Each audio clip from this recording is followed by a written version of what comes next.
She had no scent, no voice, no place in a world built on dominance. In the brutal northern frontier where only the strongest survive, Lyra Vale was the outcast no one wanted, a woman invisible to instinct, rejected by her own kind. While the entire territory gathered for the ruthless mating rite, she chose exile over humiliation. But when a terrified child's scream pierced the frozen woods, everything changed. One moment of courage, one impossible connection, one decision that would shatter a kingdom's traditions and rewrite the laws of power itself. Can a broken girl become a queen? Stay until the end to find out. Drop a like and comment which city you're watching from. The cabin smelled like rot and resignation. Lyra Vale sat cross-legged on the warped wooden floor, her back against the wall that groaned every time the wind hit it hard enough. The fire in the stone hearth had died hours ago, leaving only ash and the kind of cold that settled into your bones and refused to leave.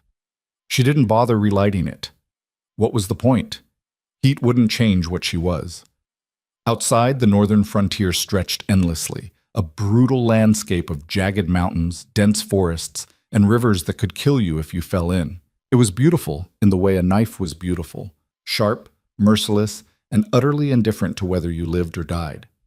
And somewhere out there, beyond the tree line and past the frozen creek, the entire territory was gathering, the claiming right. Lyra's jaw tightened.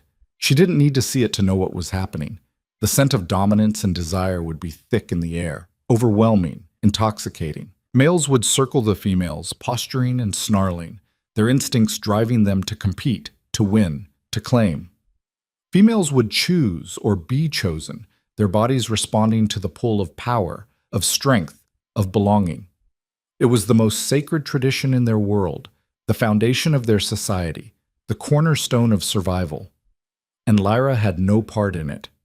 She pressed her palms against the rough floorboards, feeling the splinters dig into her skin. Pain was good. Pain reminded her she was still real, even if no one else thought so. Because that was the problem, wasn't it? She had no scent. In a world where scent was everything, where it marked you, identified you, connected you to your pack and your place in the hierarchy, Lyra was invisible. She didn't register. Males couldn't sense her. Females didn't recognize her.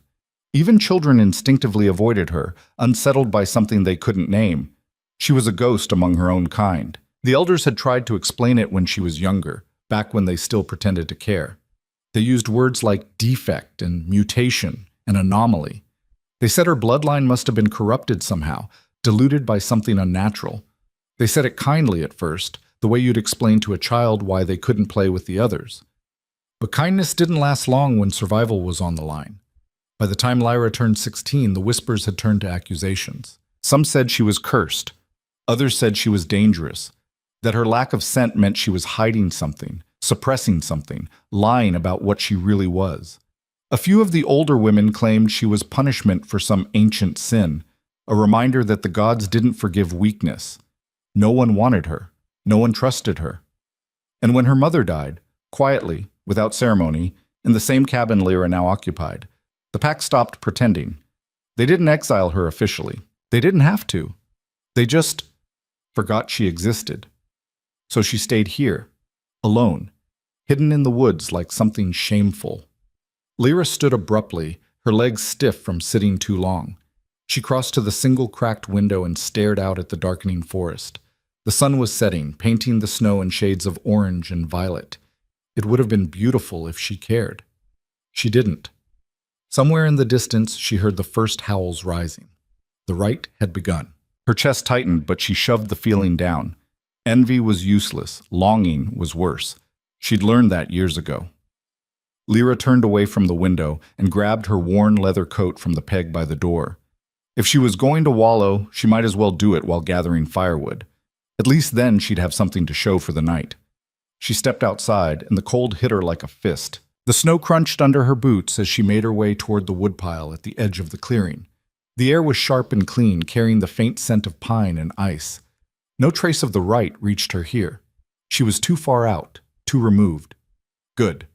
She hefted the axe from where it leaned against a stump and started splitting logs with methodical precision. The rhythm was soothing. Swing, crack, split. Swing, crack, split. Her breath came out in clouds, and her arms burned with effort, but she didn't stop. This was her life now. Small tasks, endless repetition, surviving. It wasn't much, but it was hers. She was halfway through the pile when she heard it. A scream. Lyra froze, the axe suspended mid-swing. It came again, high-pitched, terrified, and unmistakably a child's voice. Her heart slammed against her ribs. No, no, no, no. Children didn't wander this far out, not alone, not during the rite. It was too dangerous, too isolated. Unless they were lost.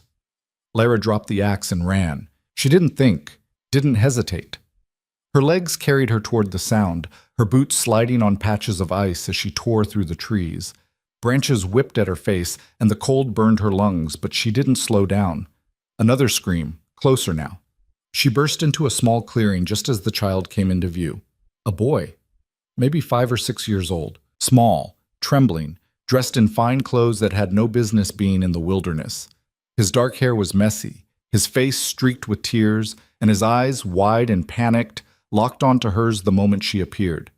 He stumbled toward her, sobbing. Lyra's instinct screamed at her to stop, to assess, to be careful. But the boy didn't give her a choice. He crashed into her legs, wrapping his arms around her knees with the kind of desperate strength only terror could produce. "Please," he choked out. "Please, help me."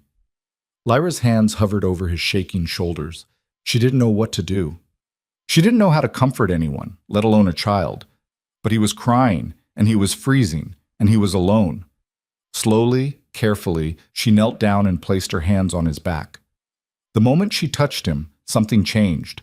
The boy gasped. His entire body went rigid for a heartbeat, and then, impossibly, he relaxed. The sobs quieted.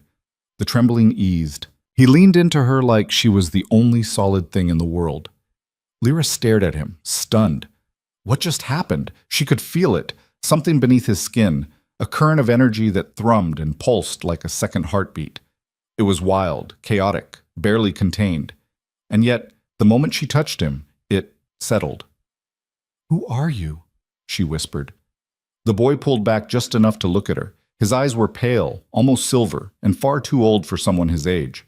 "I got lost," he said quietly. "I can't find my father." Lyra's stomach dropped. Father, fine clothes, pale eyes, power radiating off him like heat. No. "What's your name?" she asked, though she already knew the answer would ruin her. The boy sniffled. "Kieran." Lyra's blood turned to ice. Kieran, Prince Kieran, the king's son. She jerked back, but the boy clung to her, his fingers digging into her coat. "Don't leave me," he pleaded. "Please, you make it stop." "Make what stop?" "The noise."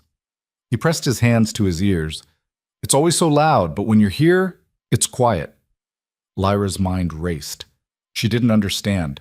She didn't have power. She didn't have anything. She was nothing, and yet a branch snapped. Lyra's head whipped toward the sound, and her entire body went cold. A figure stepped out of the shadows, tall, broad-shouldered, moving with the kind of lethal grace that made predators look clumsy. His presence filled the clearing like a storm front, heavy and oppressive and impossible to ignore. King Draven. Lyra had never seen him up close before. No one like her ever got that close. But she'd heard the stories. Everyone had. He was a legend, a conqueror, a ruler who'd unified the fractured northern territories through sheer force of will and violence. They said he could kill a man with a look. They said his dominance was so absolute that even the elders deferred to him without question.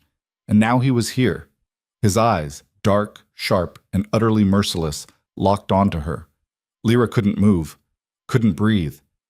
Kieran twisted in her arms and gasped. "Papa!" The boy tried to run toward him, but Lyra instinctively tightened her grip. Not to hold him back, but because letting go felt wrong. Draven's gaze flicked to her hands on his son's shoulders. The temperature in the clearing seemed to drop another 10 degrees. "Let him go." His voice was low, calm, and more terrifying than any shout. Lyra's mouth went dry. She tried to speak, but nothing came out. Kieran squirmed. "No, she helped me. Kieran." Draven's tone didn't rise, but the boy went silent immediately. "Come here." The prince hesitated. Then, instead of obeying, he turned and buried his face in Lyra's shoulder. I want to stay with her. Lyra's heart stopped. Draven went very, very still. The silence that followed was suffocating. Then, slowly, the king took a step forward, then another. Each movement deliberate, controlled, like a wolf circling wounded prey. He stopped 3 feet away. Up close, he was even more overwhelming. His scent, sharp, clean, laced with cold steel and smoke, wrapped around her like a physical force. It was the scent of absolute dominance, the kind that made weaker beings submit without thought. But Lyra had no scent to answer with, no instinct to bow, so she just stared at him, terrified and frozen. Draven's eyes narrowed. Who are you? She forced her mouth to work. Lyra Vale. Recognition flickered across his face, though she couldn't read it. Vale. The outcast. It wasn't a question. Lyra swallowed. Yes. His gaze dropped to Kieran, still clinging to her. What did you do to him? Nothing. I just found him. He was crying and She made it quiet, Papa. Kieran's voice was muffled against her coat. The noise stopped. Draven's expression didn't change, but something shifted in his eyes. Calculation. Suspicion. Step away from my son. It wasn't a request. Lyra tried to move, but Kieran's grip tightened. No, don't make her go. Kieran, please. The boy's voice cracked, and the desperation in it was raw. She's the only one who makes it stop. Everyone else makes it worse. Draven's jaw tightened, Lyra's pulse hammered. She didn't know what was happening, didn't know what it was or why the boy thought she could help. All she knew was that she was holding the crown prince against his father's orders, and that was a very good way to die. I'm sorry, she said quickly. I didn't mean... Kieran screamed. The sound ripped through the clearing, sharp and agonized. His entire body convulsed, and Lyra gasped as that chaotic energy beneath his skin surged violently, like something trying to claw its way out. She didn't think. She just pulled him closer, wrapping her arms around him and pressing her hand to the back of his head. And again, impossibly, the energy calmed. Kieran sagged against her, sobbing quietly. Draven stared. For a long moment, no one moved. Then the king spoke, his voice flat and edged with something Lyra couldn't name. What are you? I don't know, she whispered. He studied her for several seconds, his expression unreadable. Then he made a decision. You're coming with me. Lyra blinked. What? You're coming back to the stronghold, now. No, I can't, I don't. Draven stepped forward, and Lyra flinched, but he didn't touch her. He just looked down at his son, still clinging to her like a lifeline, and his voice softened, barely, but enough. Kieran needs you. That means you belong to me now. Lyra's breath caught. Belong. The word hung in the air like a sentencing. Before she could protest, Draven turned and gestured sharply. 2 figures emerged from the trees, guards, silent and efficient. They moved toward her, and Lyra realized with sinking dread that she didn't have a choice. She was being taken. Kieran pulled back just enough to look at her, his pale eyes pleading. You'll come, right? You won't leave? Lyra looked at the boy, at the desperation in his face, at the hope. She thought about her cabin, her solitude, her safe, small, invisible life. And then she thought about the way the chaos inside him had quieted the moment she touched him. She didn't understand it, didn't trust it, but she couldn't walk away. I'll come, she said quietly. Kieran's face lit up. You promise? Lyra nodded, even though every instinct screamed that this was a mistake. Draven's eyes locked onto hers, and for just a moment she saw something flicker there, something that wasn't quite suspicion, wasn't quite curiosity. It was calculation. Good, he said. Let's go. And just like that, Lyra Vale, the outcast, the ghost, the girl with no scent and no place in the world, was pulled into the orbit of a king. She didn't know it yet, but her life had just changed forever. The journey to the stronghold took 2 hours, and every minute of it felt like walking toward her own execution. Lyra sat in the back of a transport, a massive, reinforced vehicle built for rough terrain, with Kieran pressed against her side and 2 guards flanking them. Draven rode up front, silent and unreachable, his presence filling the space even when he wasn't looking at her. Kieran didn't let go of her hand the entire time.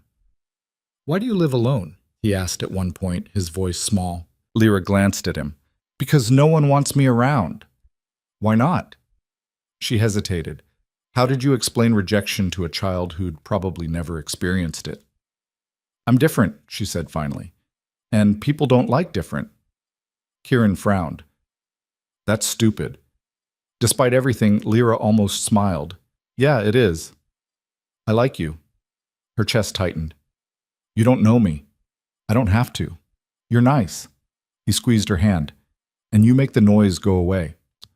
Lyra wanted to ask what the noise was, but the guards were listening. She stayed quiet. The stronghold appeared as they crested a hill, and Lyra's breath caught. It was massive. Built into the side of a mountain, the fortress loomed over the valley like a sleeping beast.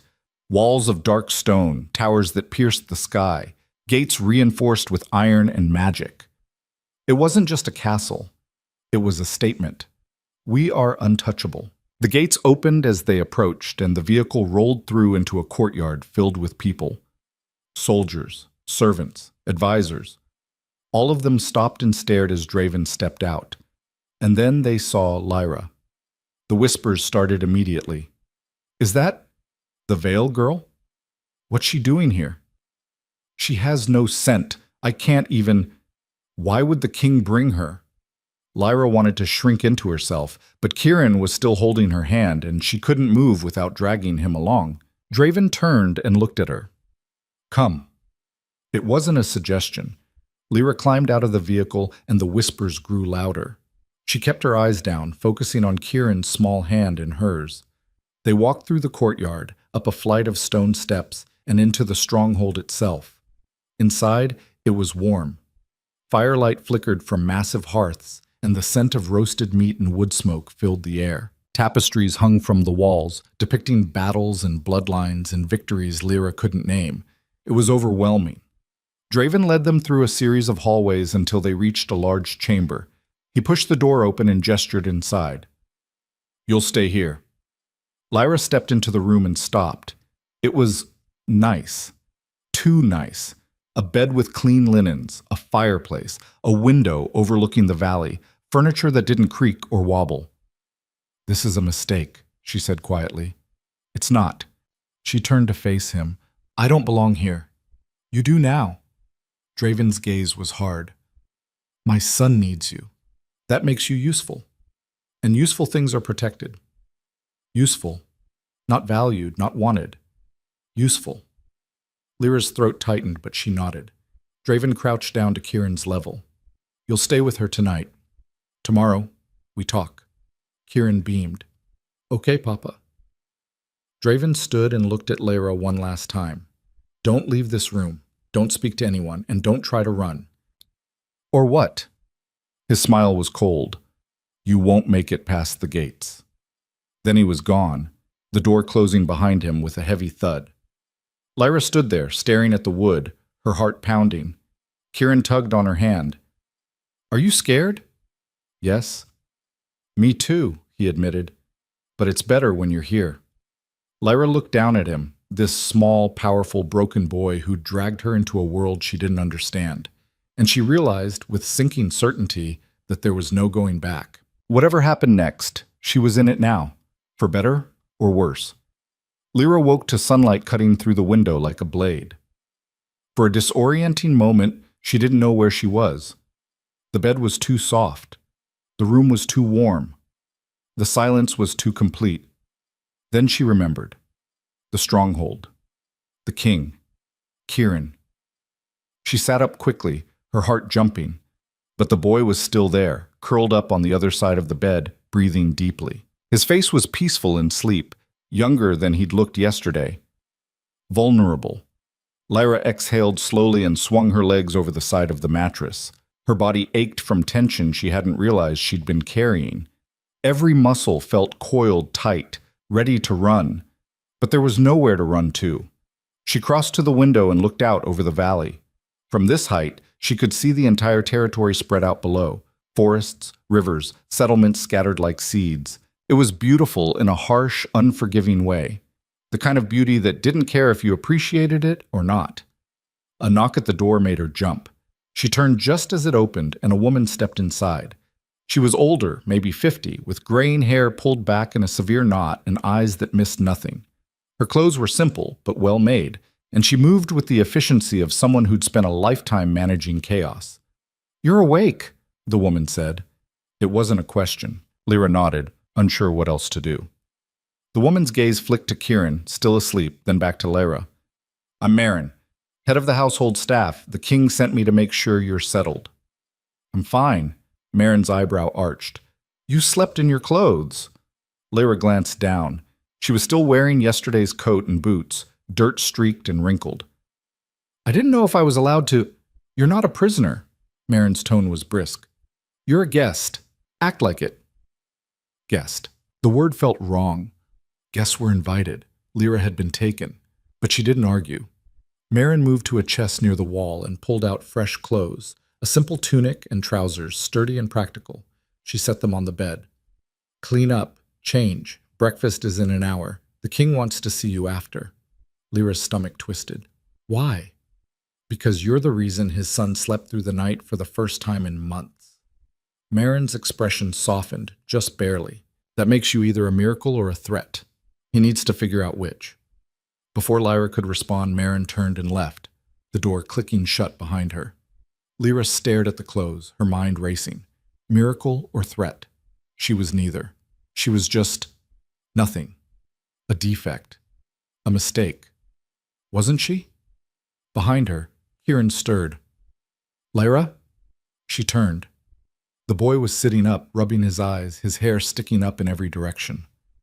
"I'm here," she said quietly. He smiled, and the relief on his face was so complete it hurt to look at. "I thought you left." "I didn't." "Good." He climbed out of bed and padded over to her. "Are you scared?" "A little." "Me too." He slipped his hand into hers. "But it's okay. Papa won't hurt you." Lyra wasn't sure she believed that, but she squeezed his hand anyway. They cleaned up and changed, Kieran into fresh clothes that appeared like magic, delivered by a silent servant, and made their way downstairs. The stronghold was even more overwhelming in daylight. Hallways stretched in every direction, filled with people who moved with purpose and efficiency. Soldiers in dark uniforms, advisors carrying stacks of documents, servants balancing trays, and all of them stared. Lyra kept her eyes down, focusing on Kieran's hand in hers, but she could feel their gazes like physical weight, curiosity, suspicion, disdain. She heard the whispers. "That's her. The scentless one. Why is she touching the prince? She shouldn't be here." Kieran's grip tightened. "Ignore them," he whispered. "They're just jealous." Lyra doubted that, but she didn't argue. They reached a large dining hall where breakfast was being served. Long tables filled with food, roasted meat, fresh bread, fruit, dishes Lyra didn't recognize. The scent was overwhelming, rich and heavy.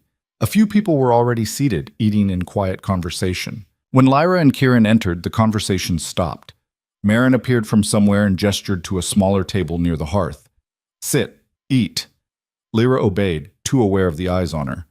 Kieran sat beside her, completely unbothered, and immediately started piling food onto his plate. "You should eat," he said, glancing at her. "Cook makes the best bread." Lyra forced herself to take a piece. It was warm and soft, and under different circumstances, she might have enjoyed it, but she couldn't shake the feeling of being watched. A woman at the next table leaned toward her companion and spoke just loud enough to be heard. "I heard she has no scent at all, like she's not even real." The companion frowned. "That's not natural." "Exactly. How do we know she's not dangerous?" Lyra's jaw tightened, but she kept eating. Kieran, however, turned and glared at them. "She's not dangerous. She's nice." The women exchanged glances, then looked away. Lyra put a hand on Kieran's arm. "It's fine." "It's not," he muttered. "They shouldn't talk about you like that." Before Lyra could respond, the door at the far end of the hall opened. Draven walked in. The room went silent. He didn't acknowledge anyone, just moved to the head table, sat down, and gestured for his meal. A servant hurried over with a plate, and the king began eating as if nothing unusual had happened. But Lyra could feel the shift in the room, the deference, the fear. This was his domain. and everyone in it knew it. Draven's gaze swept the hall, landing briefly on Kieran, then on Lyra. His expression didn't change, but something in his eyes sharpened. He stood. "Lyra Vale, come with me." It wasn't a request. Lyra's pulse spiked. She glanced at Kieran, who squeezed her hand. "It's okay," he whispered. "He just wants to talk." Lyra wasn't so sure, but she stood, aware of every eye in the room tracking her movement, and followed the king out of the hall. He led her through another series of corridors, deeper into the stronghold, until they reached a heavy wooden door. He pushed it open and stepped inside. Lyra followed. It was a study, large, lined with shelves packed with books and maps. A massive desk dominated the center, covered in documents and sealed letters. A fire crackled in the hearth, casting flickering shadows across the stone walls. Draven closed the door and turned to face her. "Sit." Lyra sat in the chair across from the desk, her hands clenched in her lap. Draven didn't sit. He leaned against the desk, arms crossed, studying her like she was a puzzle he hadn't solved yet. "Tell me about yourself," he said. Lyra blinked. "What do you want to know?" "Everything. Start with why you have no scent." "I don't know why." "Guess." She swallowed. "The elders said it was a defect, a mutation, something wrong with my bloodline." "Do you believe that?" "I don't know what else to believe." Draven's eyes narrowed. "And your family? Where are they?" "Dead. My mother died 3 years ago. I never knew my father." "No siblings?" "No." "Friends?" Lyra almost laughed. "No." He was silent for a moment, watching her. Then he asked, "What happened when you touched Kieran?" Lyra hesitated. "I don't know. He was upset, and I just tried to calm him down, and he relaxed." "That's all?" "Yes." "Liar." Lyra's head snapped up. "I'm not—" "You felt it." Draven pushed off the desk and stepped closer. The energy inside him. The chaos. "Don't pretend you didn't." Her breath hitched. "I felt something, but I don't know what it was." "It's power." His voice was flat. Uncontrolled, unstable power. Kieran inherited it from his mother's bloodline, and it's killing him. Lyra's chest tightened. "What do you mean?" Draven's jaw worked like the words were hard to say. He can't regulate it. Every emotion he feels amplifies it. Fear, anger, joy. It doesn't matter. The energy builds until it overwhelms him. He's had seizures, blackouts. Twice he nearly died. Lyra's stomach dropped. "And I stopped it?" "You're the only one who can." Draven's gaze was hard. "Healers, mages, specialists, I've brought in everyone. No one can do what you did. No one can quiet him." But I don't have power," Lyra said desperately. "I don't have anything." "Then explain it." She couldn't. Draven stepped back, his expression unreadable. "I don't trust you. I don't know what you are or what you want, but my son needs you, so you're staying." "For how long?" "As long as it takes." Lyra's hands trembled. "And if I refuse?" Draven's smile was cold. "You won't." He was right. She wouldn't. Not when Kieran's life was at stake. But the weight of it pressed down on her like a stone. "What do you want me to do?" she asked quietly. "Stay close to him. Keep him calm. And if anything happens, anything, you tell me immediately." Lyra nodded, though her mind was spinning. Draven turned toward the door, then paused. "One more thing. The court is watching you. Some of them think you're dangerous. Others think you're an opportunity. Be careful who you trust." "I don't trust anyone." He glanced back at her, something almost like approval flickering in his eyes. "Good. That'll keep you alive." Then he was gone. Lyra sat there, alone in the study, her heart pounding. She'd been pulled into something far bigger than herself, something dangerous, and she had no idea how to survive it. The next few days passed in a blur of routine and scrutiny. Lyra stayed close to Kieran, just as Draven had ordered. They ate together, walked the grounds together, even sat in on the boy's lessons with his tutors. Kieran was bright, curious, and far too perceptive for a child his age. He asked her questions she didn't know how to answer, and told her stories about the stronghold with the kind of detail only someone who'd grown up here would know. She liked him, more than she expected, but the rest of the stronghold was a different story. The servants were polite but distant, speaking to her only when necessary. The guards watched her constantly, their expressions unreadable. And the nobles, advisors, lords, ladies who came and went with business for the king, looked at her like she was a stain on expensive fabric. No one trusted her, and she couldn't blame them. On the third day, Lyra met the first person who openly hated her. His name was Lord Valen. He was tall, broad-shouldered, with dark hair streaked with silver, and a face that might have been handsome if it wasn't twisted with arrogance. He carried himself like someone used to being obeyed, and his scent, sharp and overpowering, filled the room the moment he entered. Lyra was sitting with Kieran in one of the common rooms when Valen walked in, flanked by two advisors. His gaze locked onto her immediately. "So," he said, his voice smooth and cold, "this is the little ghost." Lyra stiffened. Kieran frowned. "Lord Valen, this is Lyra. She's my friend." Valen's smile didn't reach his eyes. "Friend, how charming." He stepped closer, and Lyra had to force herself not to retreat. "Tell me, Ghost, what exactly are you doing here?" "I'm helping Kieran." "Helping?" Valen's tone was mocking. "By doing what? Existing?" "By keeping him safe." Valen laughed. "Safe? From what? You?" He leaned down, his face inches from hers. "You have no scent, no presence, no power. You're nothing, and yet the king keeps you here like a pet. Why is that?" Lyra's hands clenched. "Ask him." "I did." Valen straightened. "He didn't give me a satisfactory answer, so I'll ask you instead. What hold do you have over the prince?" "I don't—" "Liar." His voice dropped. "Dangerous. Children don't cling to strangers without reason. What did you do to him?" Kieran stood abruptly. "She didn't do anything. She saved me." Valen's gaze flicked to the boy and his smile returned. "Of course she did. How convenient." Before Lyra could respond, another voice cut through the room. "Lord Valen." Draven stood in the doorway, his expression dark. Valen turned, unbothered. "Your Majesty, I was just getting acquainted with your guest. She's under my protection. You'd do well to remember that." Valen's jaw tightened, but he inclined his head. "Of course." Draven's gaze shifted to Lyra. "Come with me." She stood and followed him out, aware of Valen's eyes boring into her back. Once they were in the hallway, Draven spoke without looking at her. "Stay away from Valen." "He approached me." "Then walk away." Lyra's frustration boiled over. "Why does he hate me?" Draven stopped and turned. "Because you're a threat to his plans." "What plans?" "He wants influence over Kieran. Control. You're in the way." Lyra's stomach sank. "So he'll try to get rid of me?" "Yes." "And you're just going to let him?" Draven's eyes hardened. "I'll protect you as long as you're useful. Don't make me regret it." Then he walked away. Lyra stood there, her hands shaking.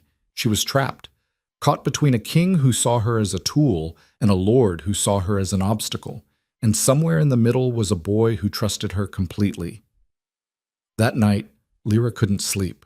She stood at the window, staring out at the dark valley, her mind racing. Behind her, Kieran stirred. "Lyra?" She turned. "I'm here." He sat up, rubbing his eyes. "Why are you awake?" "Just thinking." He patted the bed beside him. "Come sit." She crossed the room and sat down. Kieran leaned against her, his small body warm. "Are you scared of Lord Valen?" he asked. "A little. He's mean, but Papa won't let him hurt you." Lyra wasn't so sure, but she didn't say that. Kieran was quiet for a moment. Then he said, "The noise is getting louder again." Lyra's chest tightened. "Does it hurt?" "Not when you're here." He looked up at her. "But I don't know what happens if you leave." "I'm not leaving." "Promise?" Lyra hesitated. She didn't know if she could keep that promise. But looking at his face, so hopeful, so trusting, she couldn't say no. "I promise." Kieran smiled and closed his eyes. And Lyra sat there, holding a child who needed her, in a place that hated her, wondering how long she could survive. The answer came sooner than she expected. 2 days later, during a formal dinner in the Great Hall, everything fell apart. Lyra had been seated at the far end of the table, away from the king and the nobles, with Kieran beside her. The hall was packed, lords, ladies, advisors, all dressed in fine clothes and dripping with jewels. It was suffocating. Lord Valen sat near the head of the table, directly across from Draven. He'd been watching Lyra all night, his expression unreadable. Halfway through the meal, he stood. "Your Majesty," he said, his voice carrying across the hall. "I have a question." Draven set down his cup. "Speak." Valen gestured toward Lyra. "This woman, the scentless one, she's been living in your stronghold for nearly a week now, and yet no one knows who she really is, or what she wants." The hall went silent. Lyra's pulse spiked. Draven's expression didn't change. "She's here at my command. That's all you need to know." "With respect, Your Majesty, I disagree." Valen's tone was smooth. "The prince has formed an attachment to her, a dangerous one. How do we know she's not manipulating him?" Kieran stood. "She's not." Valen smiled. "Of course you'd say that, Your Highness. You're a child. You don't understand." "I understand more than you think," Kieran shot back. Draven's voice cut through the room like a knife. "Sit down, both of you." Kieran hesitated, then obeyed. Valen remained standing. "I'm simply suggesting," Valen continued, "that we investigate her, for the safety of the crown." "Investigate how?" Draven's tone was dangerously calm. "A test." Valen's gaze locked onto Lyra. "Prove she's not a threat. Prove she has no hidden agenda." Lyra's hands clenched under the table. Draven's jaw tightened. "This is not a trial." "Then what is it?" Valen spread his hands. "She has no scent, no history, no explanation for why the prince trusts her. If she has nothing to hide, she should have no problem proving it." Murmurs rippled through the hall. Draven's gaze flicked to Lyra, and for a moment she saw something that looked almost like regret. Then he said, "Fine. Test her." Lyra's blood turned to ice. Valen's smile widened. "Thank you, Your Majesty." He gestured, and 2 guards stepped forward. "Stand," Valen ordered. Lyra stood, her legs shaking. Valen circled her slowly, like a predator. "Tell us, why do you have no scent?" "I don't know. Try harder." "I don't know." His hand shot out and grabbed her wrist. The touch was rough, invasive. Lyra jerked back, but he held firm. "Let go," she said. "Not until you answer." "I already did." Valen's grip tightened, and pain flared up her arm. "What did you do to the prince?" "Nothing." "Liar!" Kieran screamed. "Stop it! You're hurting her!" The boy lunged out of his seat, and the energy inside him surged. Lyra felt it, a wave of chaos so violent it made the air crackle. Valen stumbled back, releasing her, and Kieran collapsed. Lyra didn't think. She dropped to her knees beside him, pulling him into her arms. The moment she touched him, the energy shifted. It didn't calm. It exploded. The hall erupted in chaos as power tore through the room, wild and unstoppable. And Lyra, at the center of it all, made a choice. She held on. The energy tore through Kieran like a wildfire, violent and uncontrolled, and Lyra felt it the moment it touched her. Not just around her, but inside her. It clawed at her ribs, burned through her veins, screamed in her ears like 1,000 voices, all demanding to be heard at once. The hall was chaos. People scrambling back from the table, chairs crashing to the floor, someone shouting orders she couldn't hear over the roar in her head. The air itself seemed to crack and shudder, pressure building like a storm about to break. Kieran convulsed in her arms, his small body rigid, his eyes rolled back. Lyra tightened her grip. She didn't know what she was doing, didn't know if she could stop this. But she knew, deep in her bones, in some instinct she didn't understand, that letting go would kill him. So she didn't. The energy surged again, harder this time, and Lyra gasped as it slammed into her chest. It felt like drowning, like being crushed, like every nerve in her body was on fire. But beneath the chaos, she felt something else, a rhythm. Faint, erratic, but there, like a heartbeat buried under static. Lyra closed her eyes and focused on it, ignored the pain, the noise, the fear, just listened. The rhythm stuttered, skipped, threatened to disappear entirely. She pressed her hand to the back of Kieran's head, the way she had in the woods, and whispered, I'm here. I'm right here. The energy hesitated, just for a second, just long enough. Lyra exhaled slowly, deliberately, and felt the rhythm match hers. 1 breath, 2, 3. The chaos began to quiet. Not all at once, not smoothly, but piece by piece, like a storm losing strength. Kieran's body relaxed, his breathing evened out. The light behind his eyelids faded, and the hall went silent. Lyra opened her eyes. Everyone was staring at her. Draven stood at the head of the table, his expression unreadable. Valen was on the floor, pale and shaking, his perfect composure shattered. The nobles were pressed against the walls, eyes wide with shock and fear. And Kieran, small, fragile, powerful Kieran, was unconscious in her arms, his face peaceful. Lyra looked down at him, her hands trembling. What just happened? Before she could process it, Draven was beside her. He knelt down, his movements controlled but urgent, and checked Kieran's pulse. His jaw tightened. He's stable, he said quietly. Then his gaze snapped to Lyra. What did you do? I don't know. Lyra, I don't know. Her voice cracked. I held on, and it stopped. Draven stared at her for a long moment, something shifting in his eyes. Then he stood and turned to the hall. Everyone out. No one moved. Now. The command in his voice was absolute. People scrambled for the doors, tripping over each other in their haste to leave. Within seconds, the hall was empty except for Draven, Lyra, Kieran, and 2 guards stationed at the entrance. Draven gestured to one of them. Get the healer. Tell her the prince is unconscious, but breathing. The guard nodded and disappeared. Draven turned back to Lyra. Can you carry him? She nodded, though her arms felt like lead. Follow me.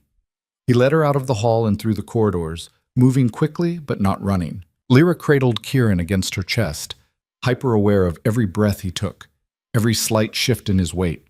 They reached Kieran's chambers, larger and more elaborate than the room Lyra had been given, and Draven pushed the door open.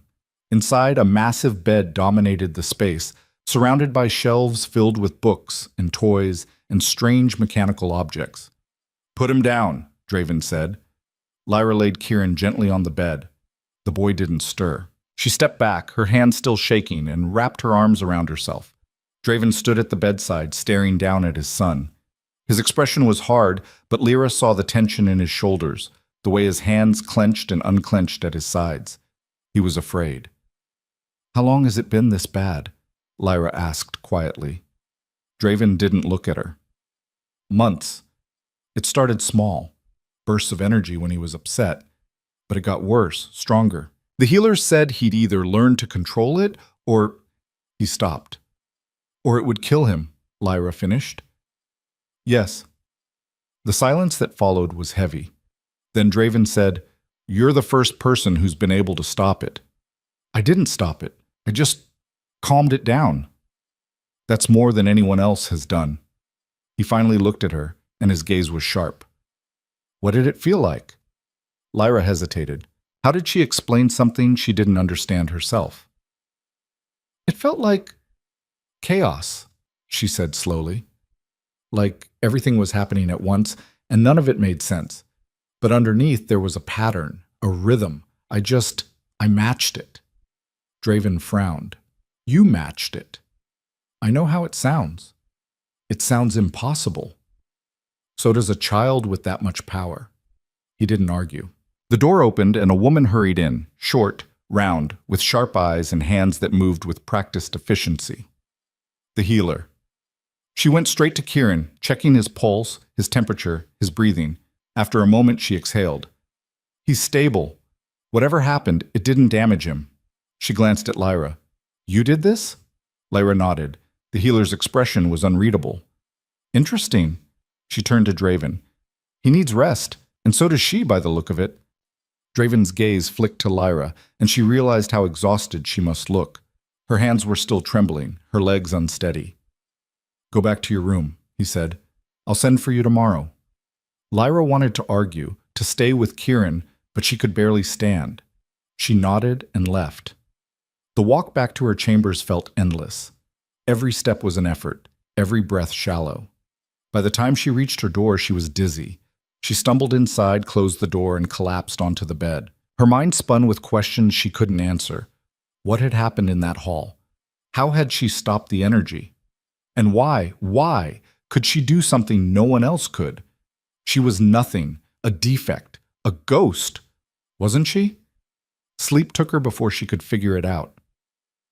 The next morning, Lyra woke to voices outside her door. She sat up, groggy and disoriented, and strained to listen. Completely unacceptable.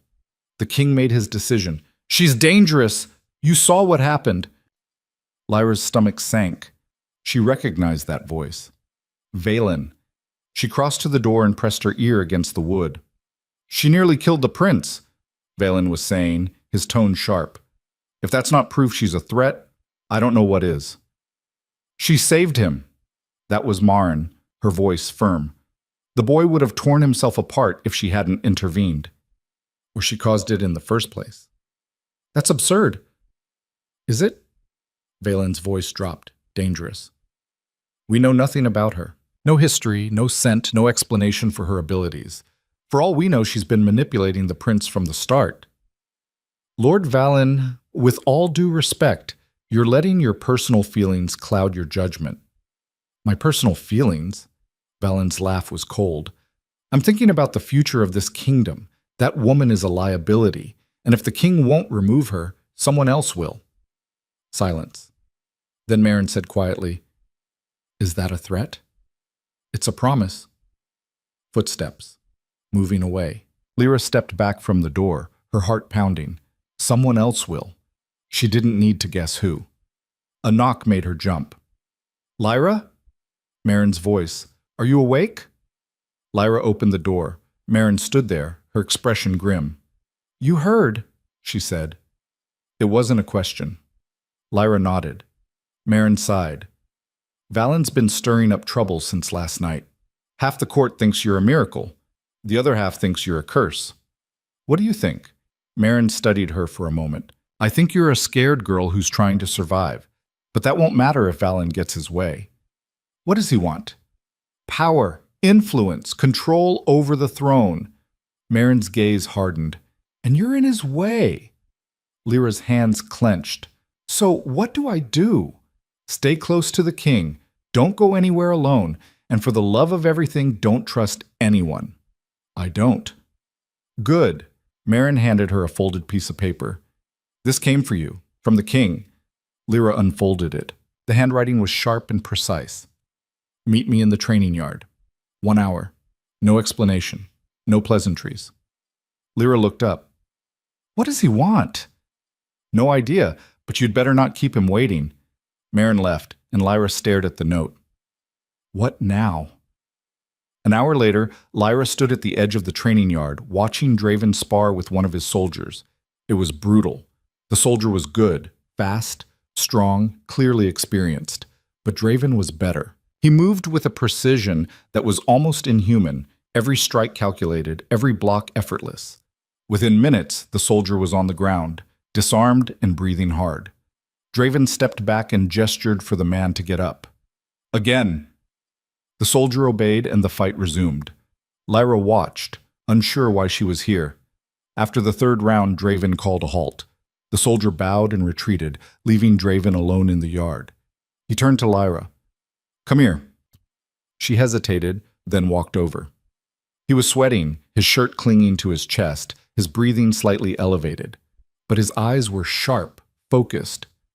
"Do you know how to fight?" he asked. Lyra blinked. "What? Do you know how to defend yourself?" No, not really." Draven frowned. "That needs to change." "Why?" "Because Valen wants you dead, and he's not the only one." Lyra's blood went cold. "You think someone's going to attack me?" "I think it's a matter of when, not if." He crossed his arms. "You survived last night because you were lucky. Luck won't save you next time." "So what? You're going to teach me to fight?" "No, I'm going to teach you to survive." He gestured to the weapons rack. "Pick one." Lyra stared at him. "I don't know how to use any of these." "Then you'll learn." She looked at the rack, swords, daggers, staffs, axes. All of them looked heavy and dangerous. She reached for a dagger. It was small, manageable. The weight felt wrong in her hand. Draven watched her. Why that one? Because I can actually hold it. Good. Now show me how you'd use it.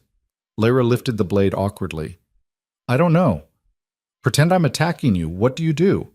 I stab you? Where? I don't know. Wherever I can reach. Draven stepped forward, fast, and grabbed her wrist.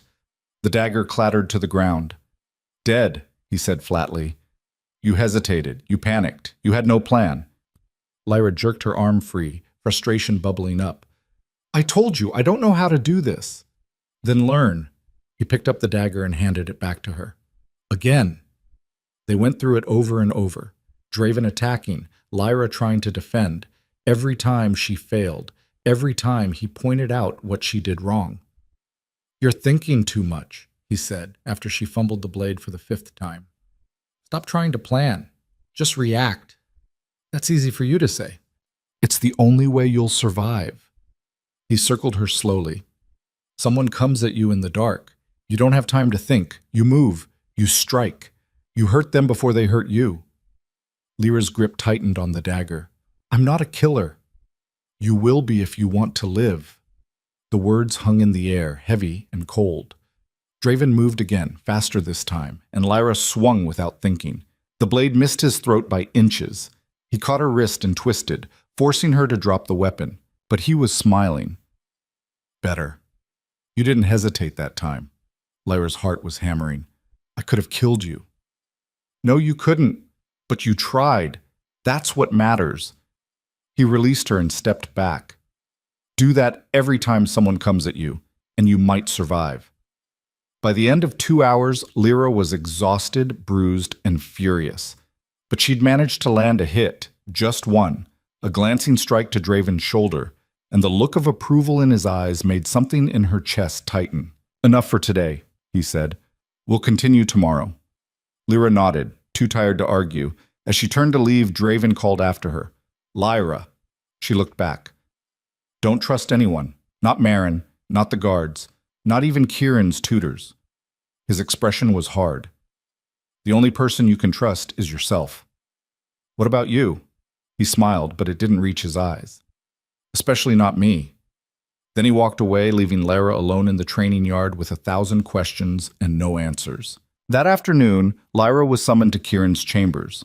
The boy was awake, sitting up in bed with a book in his lap. He looked pale and tired, but his face lit up when he saw her. Lyra! He set the book aside and reached for her. They said you saved me again. Lyra crossed to the bed and sat down. How do you feel? Tired, but okay. He frowned. I don't remember much.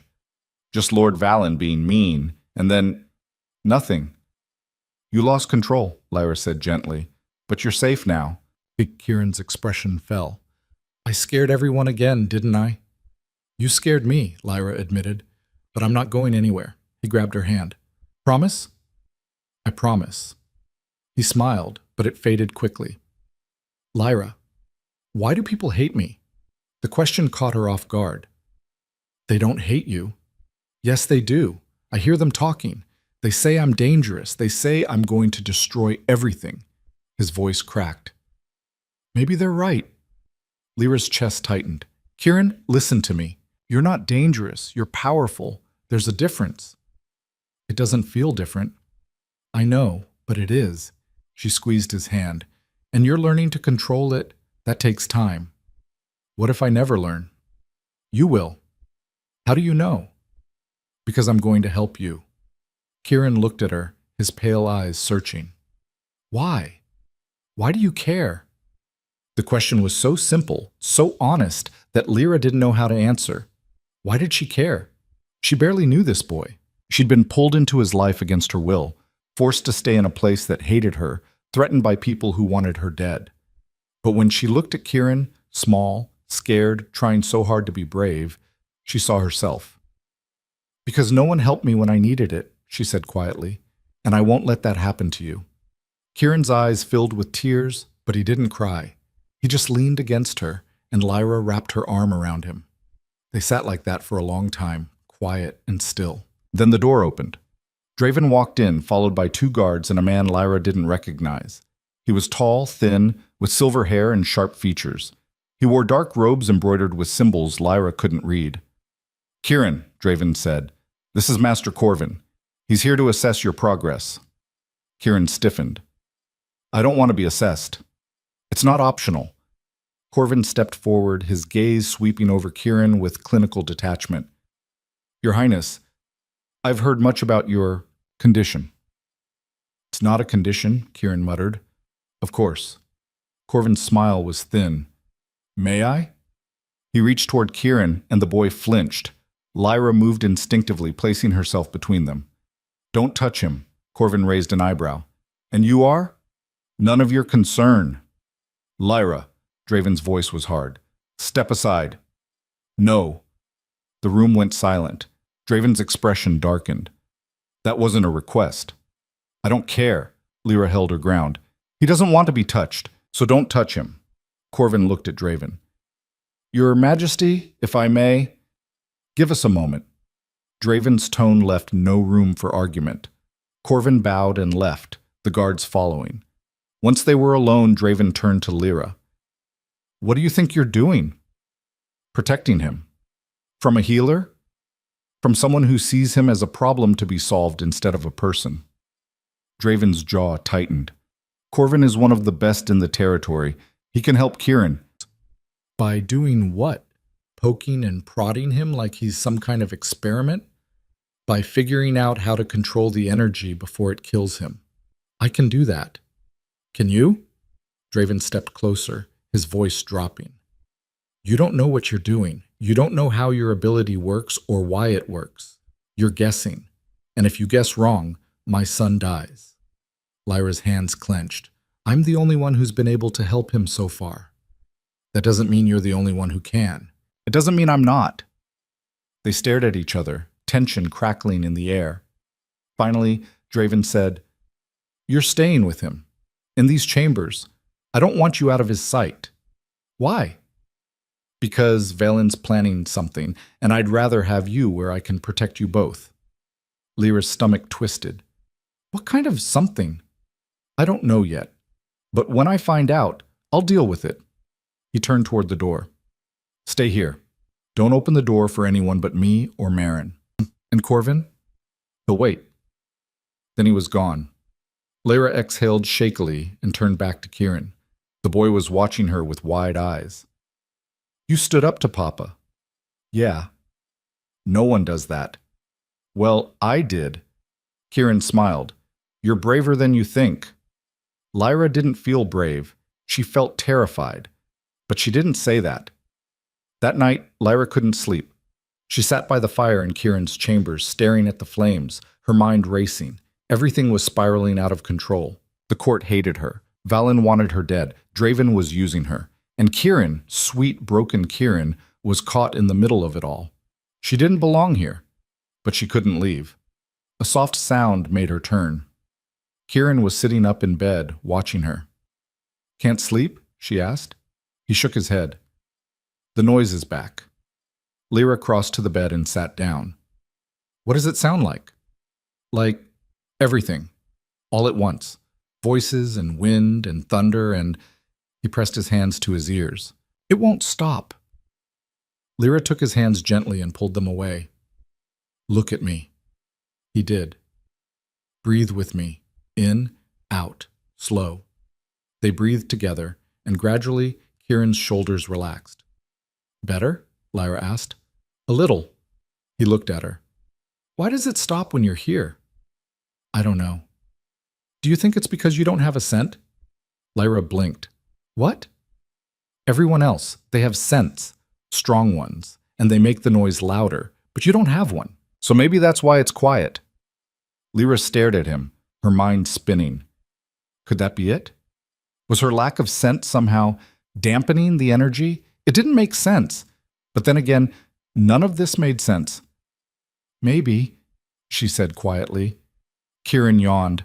"I'm glad you're here." "Me too." He curled up and closed his eyes, and within minutes he was asleep. Lyra sat there watching him, her thoughts racing. If Kieran was right, if her lack of scent was the key, then maybe she wasn't broken after all. Maybe she was exactly what she needed to be. The thought was terrifying and hopeful all at once. The attack came 2 nights later. Lyra was half asleep in the chair when she heard it, the faint scrape of metal against stone. Her eyes snapped open. The room was dark, the fire reduced to embers. Kieran was still asleep. Lyra's hand went to the dagger hidden under the cushion, the one Draven had given her after their training session. Another sound. Closer. Someone was in the room. Lyra stood slowly, her heart hammering. She couldn't see anyone, but she felt it, a presence just beyond the edge of the firelight. "Who's there?" she whispered. No answer. Then a figure stepped out of the shadows, tall, cloaked, a blade in their hand. Lyra's breath caught. The figure lunged. Lyra dove to the side, crashing into the chair. The blade sliced through the air where she'd been standing, missing her by inches. She scrambled to her feet, gripping the dagger Draven had given her. The figure turned, advancing slowly. Silent. Methodical. Lyra's mind raced. She couldn't fight someone this skilled. She'd barely managed to land a hit on Draven in practice, and this person moved like a professional. But she had to try. The figure lunged again, and Lyra ducked, slashing wildly with the dagger. The blade caught fabric, but nothing else. A hand shot out and grabbed her wrist, twisting hard. Pain exploded up her arm, and the dagger clattered to the floor. Lyra gasped and tried to pull free, but the grip was iron. The figure's other hand closed around her throat. Lyra clawed at it, gasping, her vision blurring. She couldn't breathe, couldn't think. This was it. She was going to die. Then behind them, Kieran screamed. The sound was raw and terrified, and the energy exploded outward like a bomb. The figure was thrown back, crashing into the wall with a sickening thud. The hand around Lyra's throat released, and she collapsed to the floor, coughing and gasping. Kieran was sitting up in bed, his eyes wide and glowing, power radiating off him in waves that made the air shimmer. The room shook, furniture rattled, the windows cracked. Lyra forced herself to move. Every muscle screamed in protest, but she crawled toward him. "Kieran," she choked out. "Kieran, look at me." His head turned, but he didn't see her. The power was too much, too wild. Lyra reached the bed and grabbed his hand. The energy hit her like a tidal wave. But this time, she didn't try to fight it. She pulled it in, all of it. The chaos, the fear, the rage. She took it into herself, felt it burn through her veins, tear at her inside, scream in her mind. It hurt. It hurt so much she wanted to let go, wanted to collapse, wanted to... But she didn't. She held on. And slowly, impossibly, the energy began to settle. Not calm, not quiet, but controlled. Lyra felt it move through her like a current, wild and powerful, and for the first time she understood. She wasn't stopping it, she was becoming a conduit. The energy flowed into her, through her, and then somewhere deep inside it dispersed, like water soaking into dry ground. The room stopped shaking, Kieran's eyes cleared, and Lyra, gasping and shaking, looked up to see the cloaked figure struggling to their feet. But before they could move, the door burst open. Draven stormed in, flanked by guards, his expression murderous. He took in the scene, Lyra on the floor, Kieran unconscious. The cloaked figure slumped against the wall, and his gaze went cold. "Take them," he said flatly. The guards moved forward and grabbed the figure, yanking the cloak back. Lyra's breath caught. It was a woman. Young, maybe 30, with sharp features and cold eyes. She didn't struggle, just stared at Draven with something that looked like contempt. "Who sent you?" Draven's voice was soft, dangerous. The woman smiled. "You already know." Draven's jaw tightened. "Take her to the cells. I'll deal with her later." The guards dragged her out, and Draven turned to Lyra. "Are you hurt?" Lyra shook her head, though her throat ached and her entire body felt like it had been torn apart. Draven knelt beside her, his gaze searching. "What did you do?" I took it. The energy. I pulled it into me." His expression shifted. "You what?" "I don't know how to explain it, but it worked." Draven stared at her for a long moment. Then he stood and gestured to one of the remaining guards. "Get the healer, now." The guard left, and Draven looked down at Kieran, still unconscious, but breathing steadily. "He's stable," Lyra said quietly. "He'll be okay." "And you?" Lyra tried to stand, but her legs gave out. Draven caught her before she hit the floor. "I'm fine," she lied. "No, you're not." He lifted her easily and carried her to the chair by the fire, setting her down gently. Lyra wanted to protest, to tell him she could walk, but the truth was, she couldn't. The healer arrived minutes later and examined both of them. Kieran was fine, exhausted, but unharmed. Lyra, however, was a different story. Bruising around the throat, possible damage to the windpipe, severe energy depletion, the healer said, frowning. "She needs rest, complete rest, no strain, no stress." Draven nodded. "She'll stay here." The healer left, and Draven turned to Lyra. "That woman," he said quietly. "She was one of Valen's people." Lyra's stomach dropped. "He sent her to kill me." "Yes." "What are you going to do?" Draven's expression went cold. "What I should have done weeks ago." Before Lyra could ask what he meant, the door opened again, and Lord Valen walked in. He wasn't alone.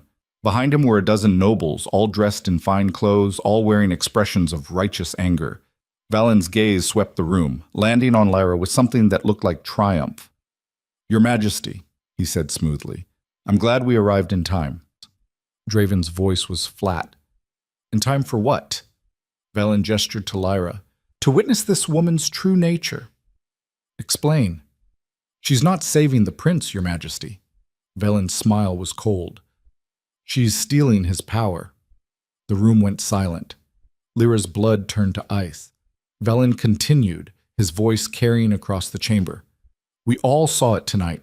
The prince lost control, and she—" he pointed at Lyra. "Absorbed it. Took it into herself. That's not healing. That's theft." "That's a lie," Lyra said, her voice hoarse. "Is it?" Valen stepped closer. "Then explain how you, a woman with no power, no scent, no place in our world, can suddenly contain energy that would kill anyone else. Explain how the prince grows weaker every time you're near him." "He doesn't—" "He does!" Valen turned to the nobles. "We've all seen it. The boy is more fragile, more dependent. And she—" He looked at Lyra with disgust. "Grows stronger." Murmurs rippled through the group. Draven's voice cut through them like a blade. "Enough!" But Valen wasn't finished. "Your Majesty, I understand your attachment to the prince clouds your judgment, but the evidence is clear. This woman is a parasite, and if we don't remove her now, she'll destroy him." Lyra's hands shook. "I would never—" Silence. Valen's gaze was ice. "You've manipulated a child, deceived a king, and attempted to steal the power of the crown. That is treason." The word hung in the air like a death sentence. Draven stepped forward, his presence filling the room. "You're accusing her of treason." "I am." "Based on what evidence?" "The testimony of everyone in this room, and the proof we saw tonight." Draven's expression didn't change, but Lyra saw the tension in his shoulders. "And what would you have me do?" Valen smiled. "A trial, public, fair. Let the court decide her fate." Lyra's heart stopped. A trial meant evidence, witnesses, and in a court that already hated her, it meant conviction, it meant death. Draven looked at her, and for a moment she saw something in his eyes that might have been regret. Then he turned back to Valen. "Fine. We'll hold a trial." Valen's smile widened. "Thank you, Your Majesty. Justice will be served." He bowed and left, the nobles following. Once they were gone, Draven closed the door and turned to Lyra. "You need to run," he said quietly. Lyra stared at him. "What?" "Tonight, before they lock you up, take what you can and disappear." "I can't leave Kieran." "If you stay, you'll die." "Then I'll die." Draven's jaw tightened. "Don't be stupid." "I'm not." Lyra stood, ignoring the pain in her legs. "I promised him I wouldn't leave, and I won't." "Even if it kills you?" "Yes." They stared at each other, the silence heavy with things neither of them could say. Finally, Draven said, "Then you'd better be ready to fight, Because Valen's going to do everything he can to destroy you. I know. And I can't protect you. Not from this. I know that too. Draven looked at her for a long moment. Then he nodded. Get some rest. The trial starts tomorrow. He left, and Lara sank back into the chair, her entire body shaking.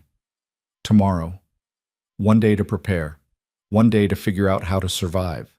One day to prove she wasn't a monster. She looked at Kieran, still sleeping peacefully, and felt something harden in her chest. They wanted a fight? Fine. She'd give them one. Lyra sat in the darkness of Kieran's chambers, watching the boy sleep, her mind racing through everything that had happened. The attack, the accusation, Valen's cold smile as he'd sentenced her to a trial she couldn't possibly win. She should be terrified. And she was.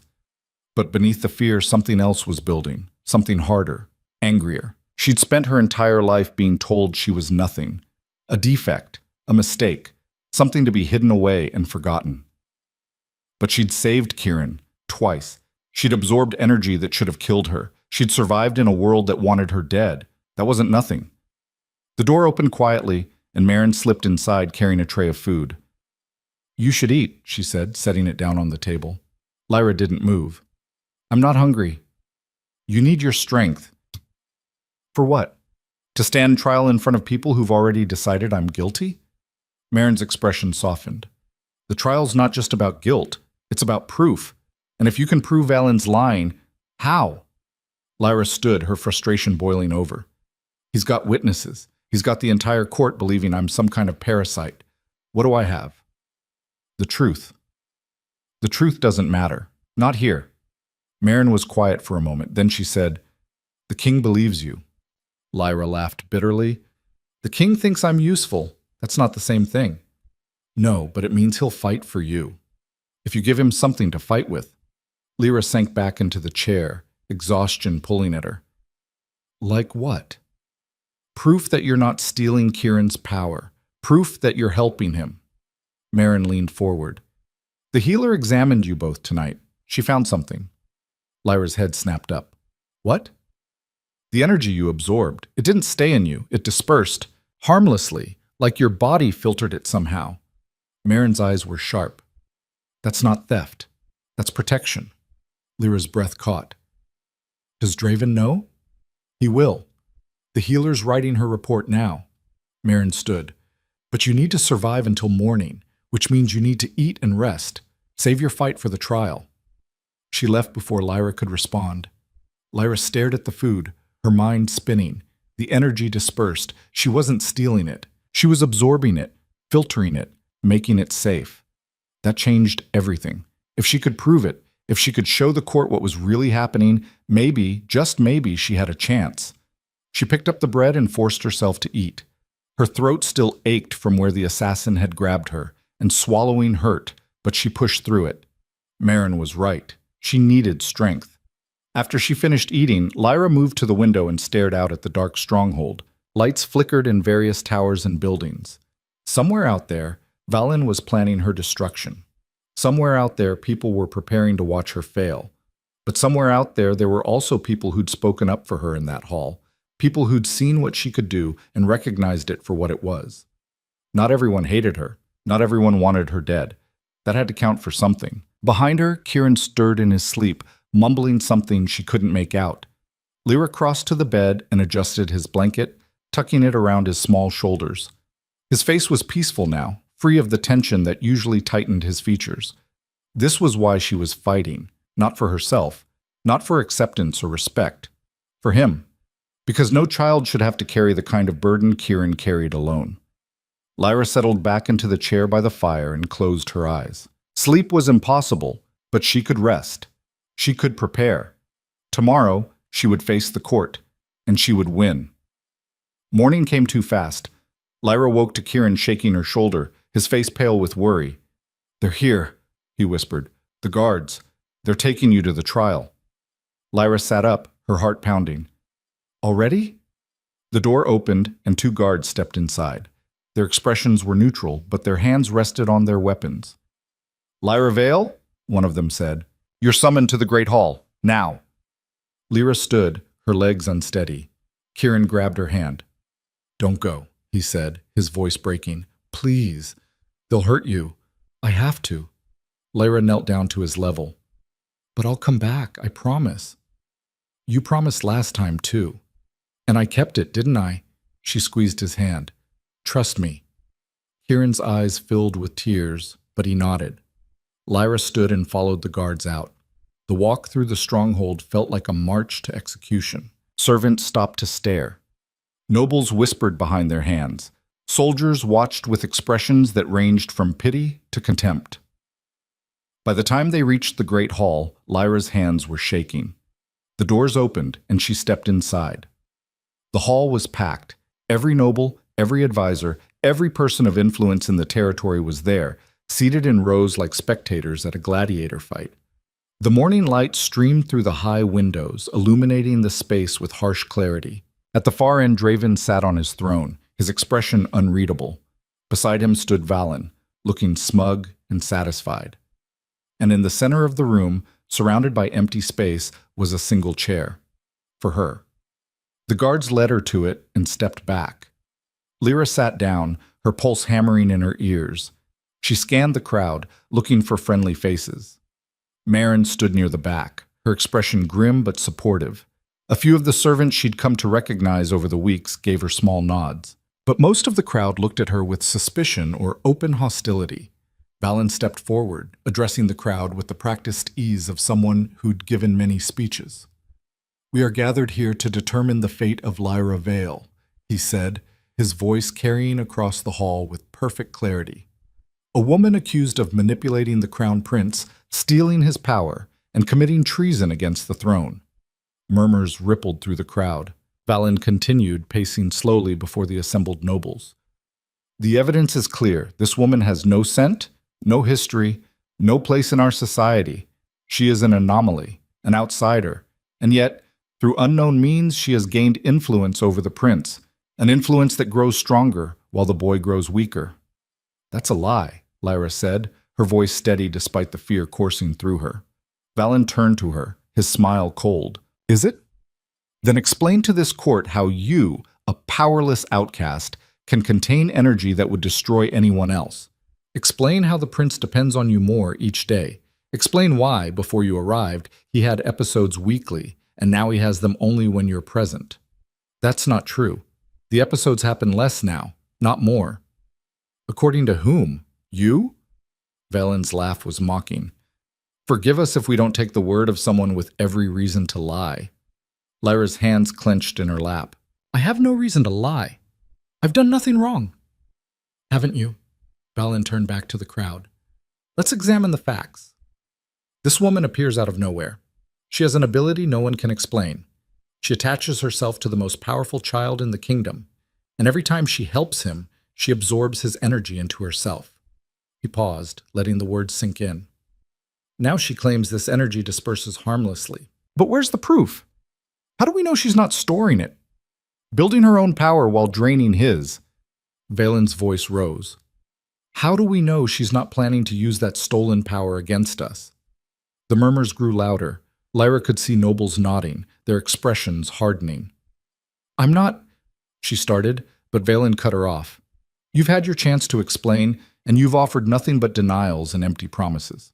He turned to Draven. "Your Majesty, I call for a formal investigation. Let us examine this woman thoroughly. Let us discover the truth of what she is and what she wants." Draven's expression remained neutral, but Lyra saw the calculation in his eyes. He was weighing options, measuring consequences. Before he could respond, the side door opened and Master Corvin entered, carrying a leather-bound folder. "Your Majesty," Corvin said, bowing, "I apologize for the interruption, but I have the medical report you requested. It's relevant to these proceedings." Draven gestured. "Proceed." Corvin opened the folder and pulled out several pages covered in neat handwriting. After thorough examination of both Prince Kieran and Lyra Vale following last night's incident, I made several discoveries. The hall went quiet. Corvin continued, his voice clinical and precise. "First, the energy absorbed by Lyra Vale during the incident did not remain in her body. I conducted tests at dawn, approximately 6 hours after the absorption occurred. Her energy levels were normal. Baseline. There was no trace of the foreign energy she'd taken in. Valen stepped forward. That proves nothing. She could have hidden it, transferred it elsewhere. I considered that possibility, Corvin said, which is why I also examined Prince Kieran's energy levels. If Lyra Vale had stolen his power, we would expect to see a decrease in his baseline measurements. And? Valen's tone was sharp. His levels are unchanged. In fact, they're slightly more stable than they were a week ago. Corvin looked up from his papers. There is no evidence of theft, none whatsoever. The murmurs shifted, confusion replacing certainty. Valen's jaw tightened. These tests are inconclusive. She could be... I'm not finished. Corvin's voice was firm. I also conducted comparative analysis of the prince's episodes over the past month. Before Lyra Vale's arrival, he experienced an average of 4 severe episodes per week. Since her arrival, that number has dropped to less than 1 per week, and in the past 2 weeks he's had none. Someone in the crowd spoke up. But he had one last night. Yes, triggered by extreme stress, specifically watching someone attempt to murder Lyra Vale. Corvin closed the folder. The data suggests that Lyra Vale's presence stabilizes the prince, not weakens him. Valen's face darkened. These are just numbers. They don't explain what she is or how she does it. No, Corvin agreed, but they do disprove your accusation of theft. Draven stood, and the room fell silent. The evidence suggests Lyra Vale is innocent of the charges brought against her. However, he looked at Valen. Lord Valen raises a valid point. We don't understand her ability, and that which we don't understand can be dangerous. Lyra's heart sank. Even with the evidence in her favor, Draven was hedging, playing politics. Therefore, Draven continued, I propose a test, a demonstration witnessed by this court to prove beyond doubt what Lyra Vale can and cannot do. Valen's eyes lit up. An excellent suggestion, Your Majesty. I wasn't asking for your approval. Draven's tone was cold. He turned to Lyra. Are you willing? Lyra stood, her legs steady despite the fear coursing through her. What kind of test? A controlled demonstration of your ability. You'll absorb unstable energy from a volunteer and we'll measure the results. If the energy disperses as Corvin claims, you're innocent. If it doesn't, he paused, then we'll have our answer. It was a trap. Lyra could see it in Valen's expression, the way his smile had returned. If something went wrong, if she failed, if the volunteer got hurt, if anything unexpected happened, they'd use it against her. But she had no choice. I'll do it, she said. Excellent. Draven gestured to the guards. Bring a volunteer. Someone with minor energy instability. Nothing life-threatening. One of the guards left and returned minutes later with a young soldier. The man looked nervous, his hands trembling slightly. Lyra could feel the energy radiating off him even from across the room, erratic, uncomfortable, like an itch under the skin. Corvin stepped forward and examined the soldier briefly. Mild instability, likely caused by training injuries, should be safe for demonstration purposes. The soldier was led to the center of the room, and Lyra approached him. What's your name? She asked quietly. Marcus, ma'am. Have you been dealing with this long? 3 months since I took a hit during sparring. The healer said it might fade on its own, but he shrugged. It hasn't. I'm going to try to help. It might feel strange, but it shouldn't hurt. If it does, tell me immediately. Marcus nodded. I trust you, ma'am. I've heard what you did for the prince. Something in Lyra's chest loosened. At least one person in this room believed in her. She held out her hand. Ready? Marcus took it. The moment their skin touched, Lyra felt the energy, chaotic, jagged, like static electricity under her palm. It wasn't as violent as Kieran's, but it was uncomfortable, painful even. She could see the strain in Marcus's face, the way his jaw clenched against the constant discomfort. Lyra closed her eyes and focused, the way she had with Kieran. She listened for the rhythm beneath the chaos. It was there, faint and buried, but present, like a heartbeat struggling under too much noise. She matched her breathing to it, slow, steady, one inhale, one exhale. The energy responded. It flowed into her, sharp and uncomfortable, burning through her veins like fire. Lyra gritted her teeth and held on, letting it fill her, pass through her, disperse into whatever void existed inside her. The burning intensified. For a moment, she thought she might collapse. But she focused on Marcus's face, on the hope in his eyes, and held on. And then, gradually, impossibly, the energy began to settle. The chaotic buzz smoothed out, the sharp edges dulled, the rhythm strengthened. Marcus gasped. It's stopping. The pressure. I can feel it easing. Lyra opened her eyes. Sweat beaded on her forehead and her hands trembled, but she kept her grip steady. How do you feel? She asked. Better. So much better. Marcus looked at his hands in wonder. It's like someone lifted a weight off my chest. How did you? I don't know, Lyra said honestly, but I'm glad it helped. She released his hand and stepped back, her legs suddenly unsteady. The energy had dispersed, just like Corvin said it would, but the effort had left her drained. Corvin moved forward immediately and examined Marcus with quick, efficient movements. He checked the soldier's pulse, had him perform a series of simple movements, tested his energy levels with some kind of crystal device Lyra didn't recognize. After a few minutes, Corvin straightened. Remarkable. The instability has decreased by approximately 70%. And, he turned to Lyra, there's no trace of that energy in her. It's completely dispersed. The hall erupted in whispers. Valen stepped forward, his expression tight. This proves nothing. One soldier, one test. For all we know, they rehearsed this. I've never met her before today, Marcus said firmly. And I volunteered freely. She helped me. That's the truth. Or you're lying to protect her. Marcus's expression hardened. With all due respect, my lord, I'm a soldier of the crown. I don't lie. Everyone lies when it suits them. Enough! Draven's voice cut through the room like a blade. The test was clear. Lyra Vale absorbed unstable energy and neutralized it. That is not theft. That is not manipulation. That is a gift. Or a weapon, Valen shot back. Your Majesty, even if she's not stealing power now, who's to say she won't later?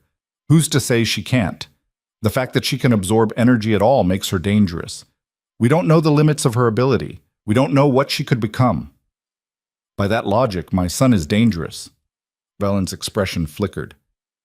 The prince is of royal blood, and Lyra Vale is under my protection. Draven's gaze swept the room. Anyone who harms her answers to me. The threat was clear, absolute. But Valen wasn't finished. He'd come too far to back down now. Your Majesty, I understand your desire to protect the prince's companion, but the court deserves answers. Where did she come from? Why does she have this ability? What is she really? He turned to face the assembled nobles. These are questions that affect the safety of our entire territory, and we have a right to know. Murmurs of agreement rippled through the crowd. Draven turned to Lyra. Do you have answers? Lyra met his gaze, then turned to face the court. Her throat was dry, her hands still trembling, but she forced herself to stand straight. No, she said clearly. I don't know why I'm like this. I don't know where the ability came from. I don't know if I was born with it or if it developed over time. I have no family history to explain it, no elders to teach me, no answers. She paused, letting the words sink in. But I know what I'm not. I'm not a thief. I'm not a manipulator. I'm not a threat to this kingdom or its prince. Her voice strengthened. I'm someone who was thrown away because I didn't fit, because I was different, and now that difference is useful. You want to know everything about it. You want to control it, own it. Lyra's gaze swept the crowd, meeting eyes that looked away or hardened with resentment. Well, I can't give you that. I can't explain something I don't understand myself. All I can do is show you what I've already shown you, that I can help, that I have helped, that the prince is safer and stronger because I'm here. She turned to Valen. You say I'm dangerous because you don't understand me, but maybe you should ask yourselves why understanding matters more than results. The prince is healing. A soldier just got relief from months of pain. Those are facts. Those are real. Valen's jaw clenched. Pretty words. But words don't change what you are. An unknown. A risk. Then let me be a risk. Lyra's voice was hard now. Because I'd rather be an unknown that helps people than a known quantity that does nothing while children suffer. The hall went silent. Then, from somewhere in the middle of the crowd, someone began to clap. Others joined in. Not everyone. Maybe not even half. But enough. Enough that Valen's expression darkened with rage. Draven raised a hand and the applause faded. "I've heard enough," he said. "Lord Valen, you've made your case. The court has heard your concerns, but the evidence doesn't support your accusations. Lyra Vale is found innocent of all charges." Valen's face went red. "Your Majesty, this is final." Draven's tone left no room for argument. "The trial is over. Lyra Vale will remain under the Crown's protection and continue her work with the Prince." He turned to the guards. "Escort Lord Valen to his chambers. He's not to leave the stronghold without my explicit permission, and conduct a full investigation into the assassination attempt. I want to know everyone involved." The guards moved forward. Valen had no choice but to comply, but as he was led toward the door, he shot Lyra a look of pure, undiluted hatred. "This isn't over," he said quietly, so only she could hear. "You think you've won, but you've just made yourself a target. And targets don't last long here." Then he was gone. The crowd began to disperse, nobles whispering among themselves.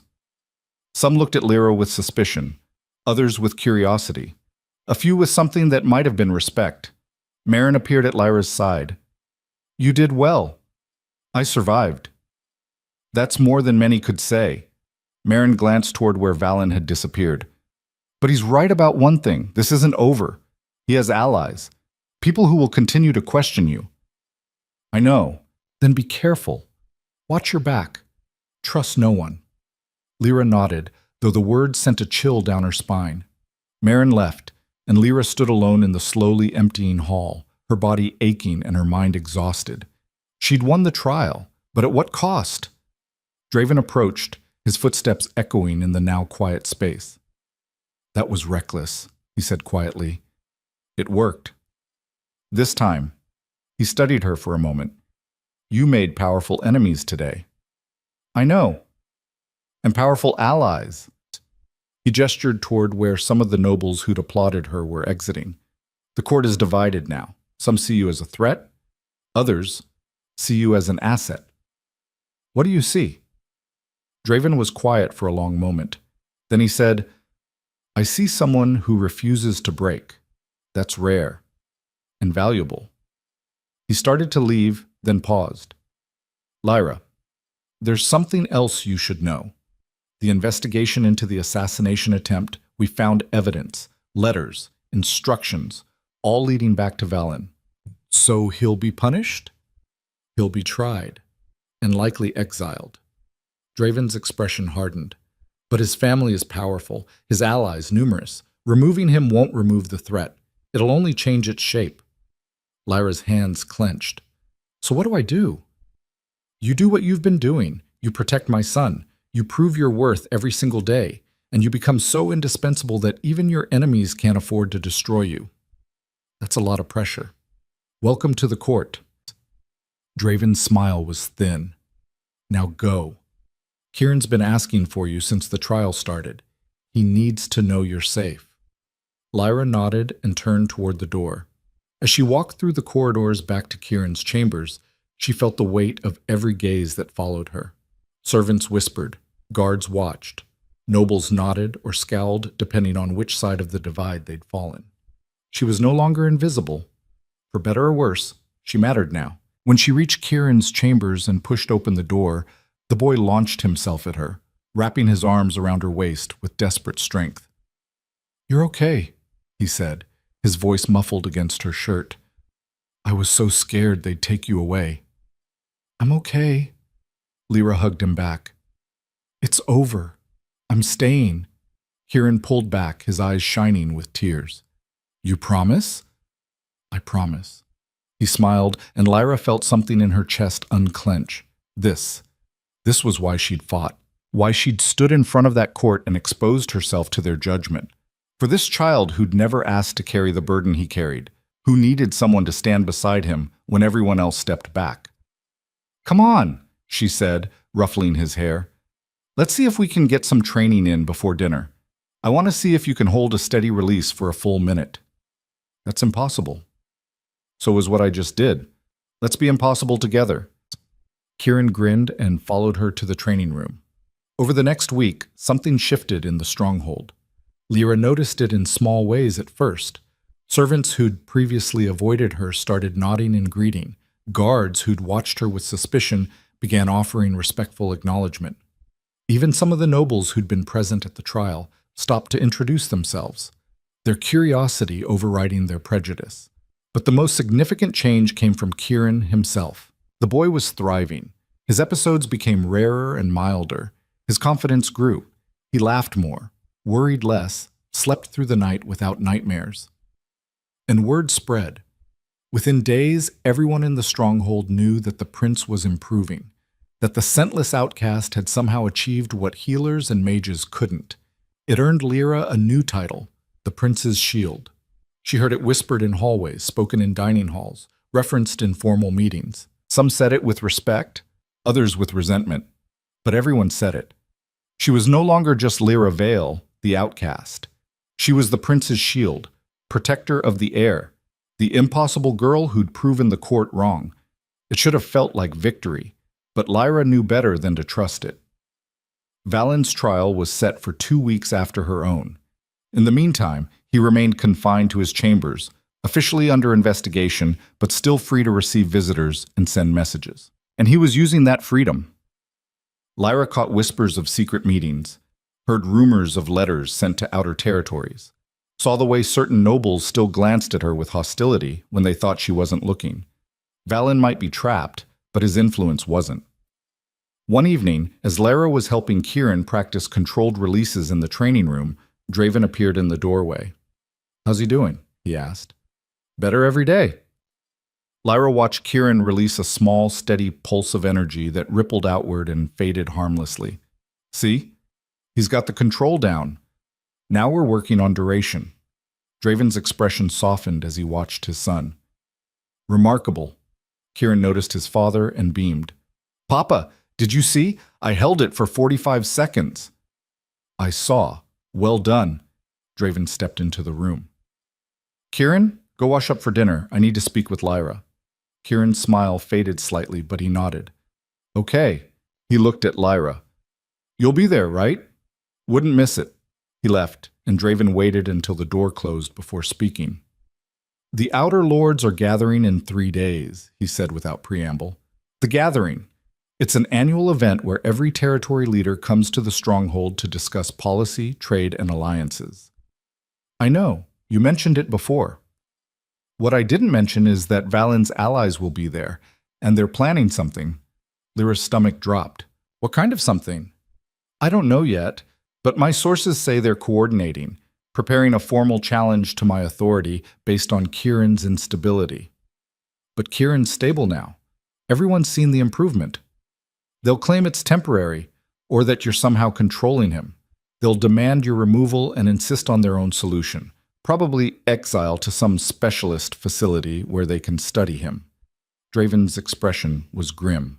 "And if I refuse, they'll threaten to withdraw their support from the crown, which could mean civil war." Lyra felt cold. "So what do we do?" "We prove them wrong, publicly, definitively." Draven met her eyes. "Kieran needs to demonstrate his control in front of the entire gathering. Show them he's not a danger, that he's fit to be heir." "He's 6 years old." "I know, but he's also the future of this kingdom. And if we don't prove he can lead, they'll replace him with someone they can control." Lyra's hands clenched. "That's not fair." "None of this is fair, but it's reality." Draven's voice softened slightly. "I'm not asking lightly. I know the pressure this puts on both of you, but if Kieran succeeds, it ends the challenge. It silences Valen's allies and secures his future. And if he fails, then we lose everything." The weight of it pressed down on Lyra like a physical force. Everything she'd fought for, Kieran's safety, her place here, the fragile trust she'd built, all of it hung on one demonstration. "He can do it," she said quietly. "I'll make sure of it." Draven nodded. "I know you will." He left, and Lyra stood alone in the training room, her mind racing. 3 days. 3 days to prepare Kieran for the most important moment of his young life. 3 days to make sure he didn't fail. She took a deep breath and headed to dinner, where Kieran was already eating and chattering excitedly about his progress. Lyra smiled and sat beside him, hiding the fear that churned in her gut. They would be ready. They had to be. The next 3 days were a blur of intensive training. Lyra pushed Kieran harder than she ever had, working with him for hours each day on maintaining control under pressure. They practiced in different environments, loud rooms, crowded spaces, even outside in the cold, to simulate the stress of the gathering. Kieran struggled at first. The pressure made him anxious, which made the energy harder to control. But gradually, with patience and repetition, he improved. By the second day, he could maintain a steady release for 2 full minutes without faltering. By the third day, he could do it while answering questions and walking around the room. It still wasn't perfect. Sometimes his concentration slipped. Sometimes the energy spiked before settling. But it was enough. It had to be enough. On the morning of the gathering, Lyra woke early and found Kieran already awake, sitting on his bed and staring at his hands. "Can't sleep?" she asked. He shook his head. "I'm scared." Lyra sat beside him. "Me too." "Really?" "Really. But we're going to do this together, remember? You and me." "What if I mess up?"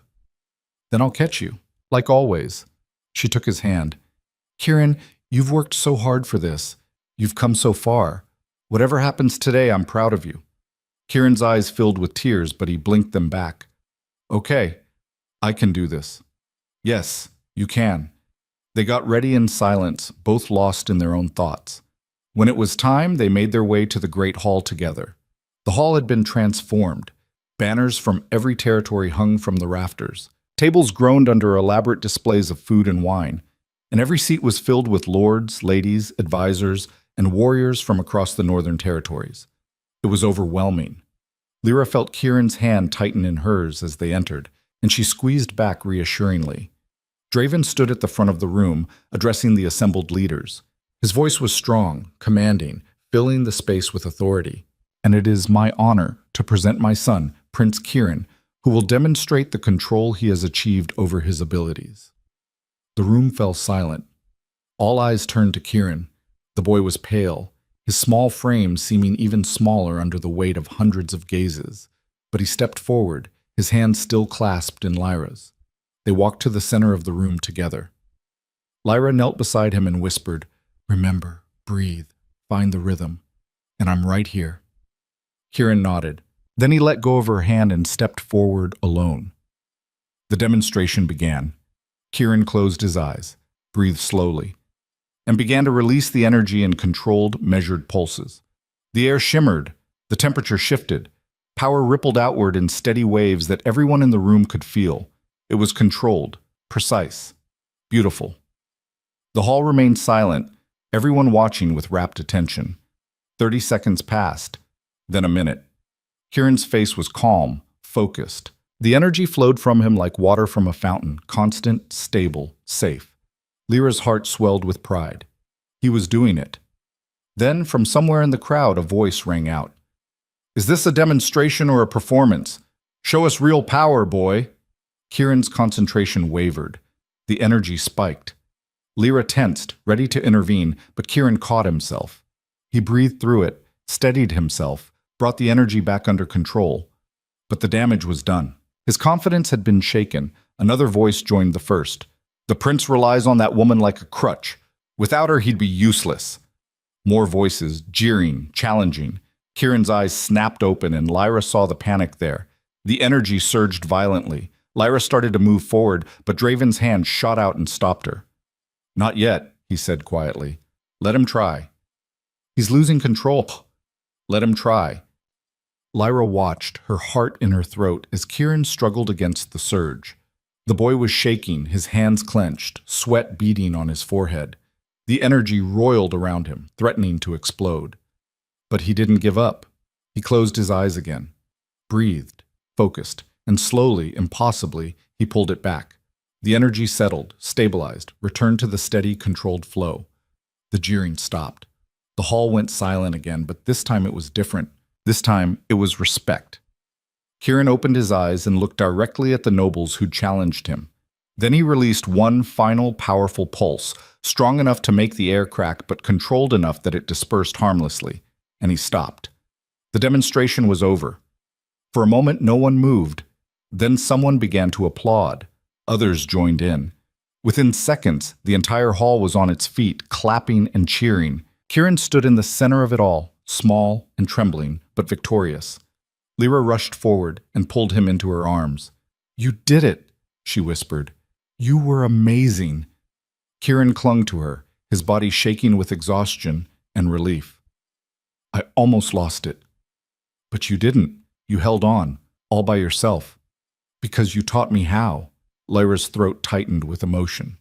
Draven approached and placed a hand on his son's shoulder. "Well done, Kieran. You've proven yourself worthy of the crown." The boy beamed up at his father, and for a moment everything else faded away. They'd done it. They'd won. Later that evening, after the festivities had died down and Kieran had finally fallen asleep, Lyra stood on the balcony outside his chambers, staring out at the valley below.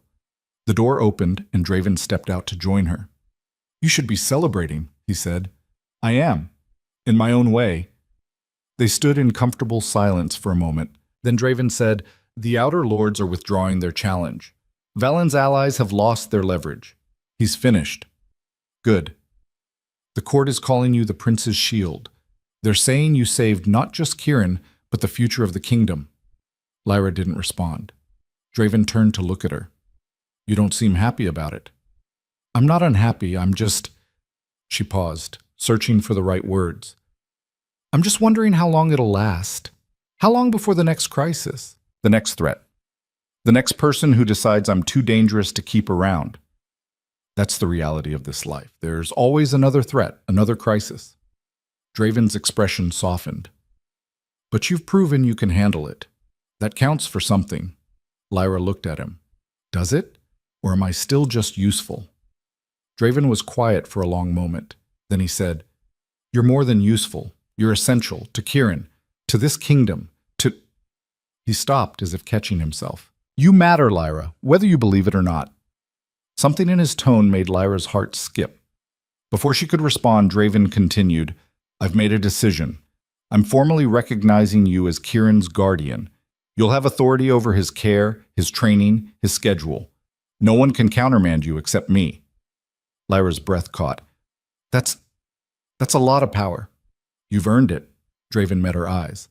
"And more importantly, Kieran trusts you. That's worth more than any title or position."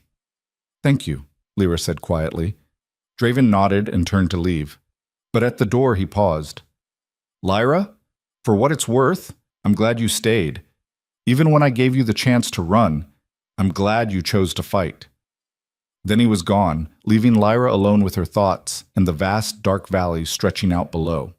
She'd survived the trial. She'd helped Kieran succeed.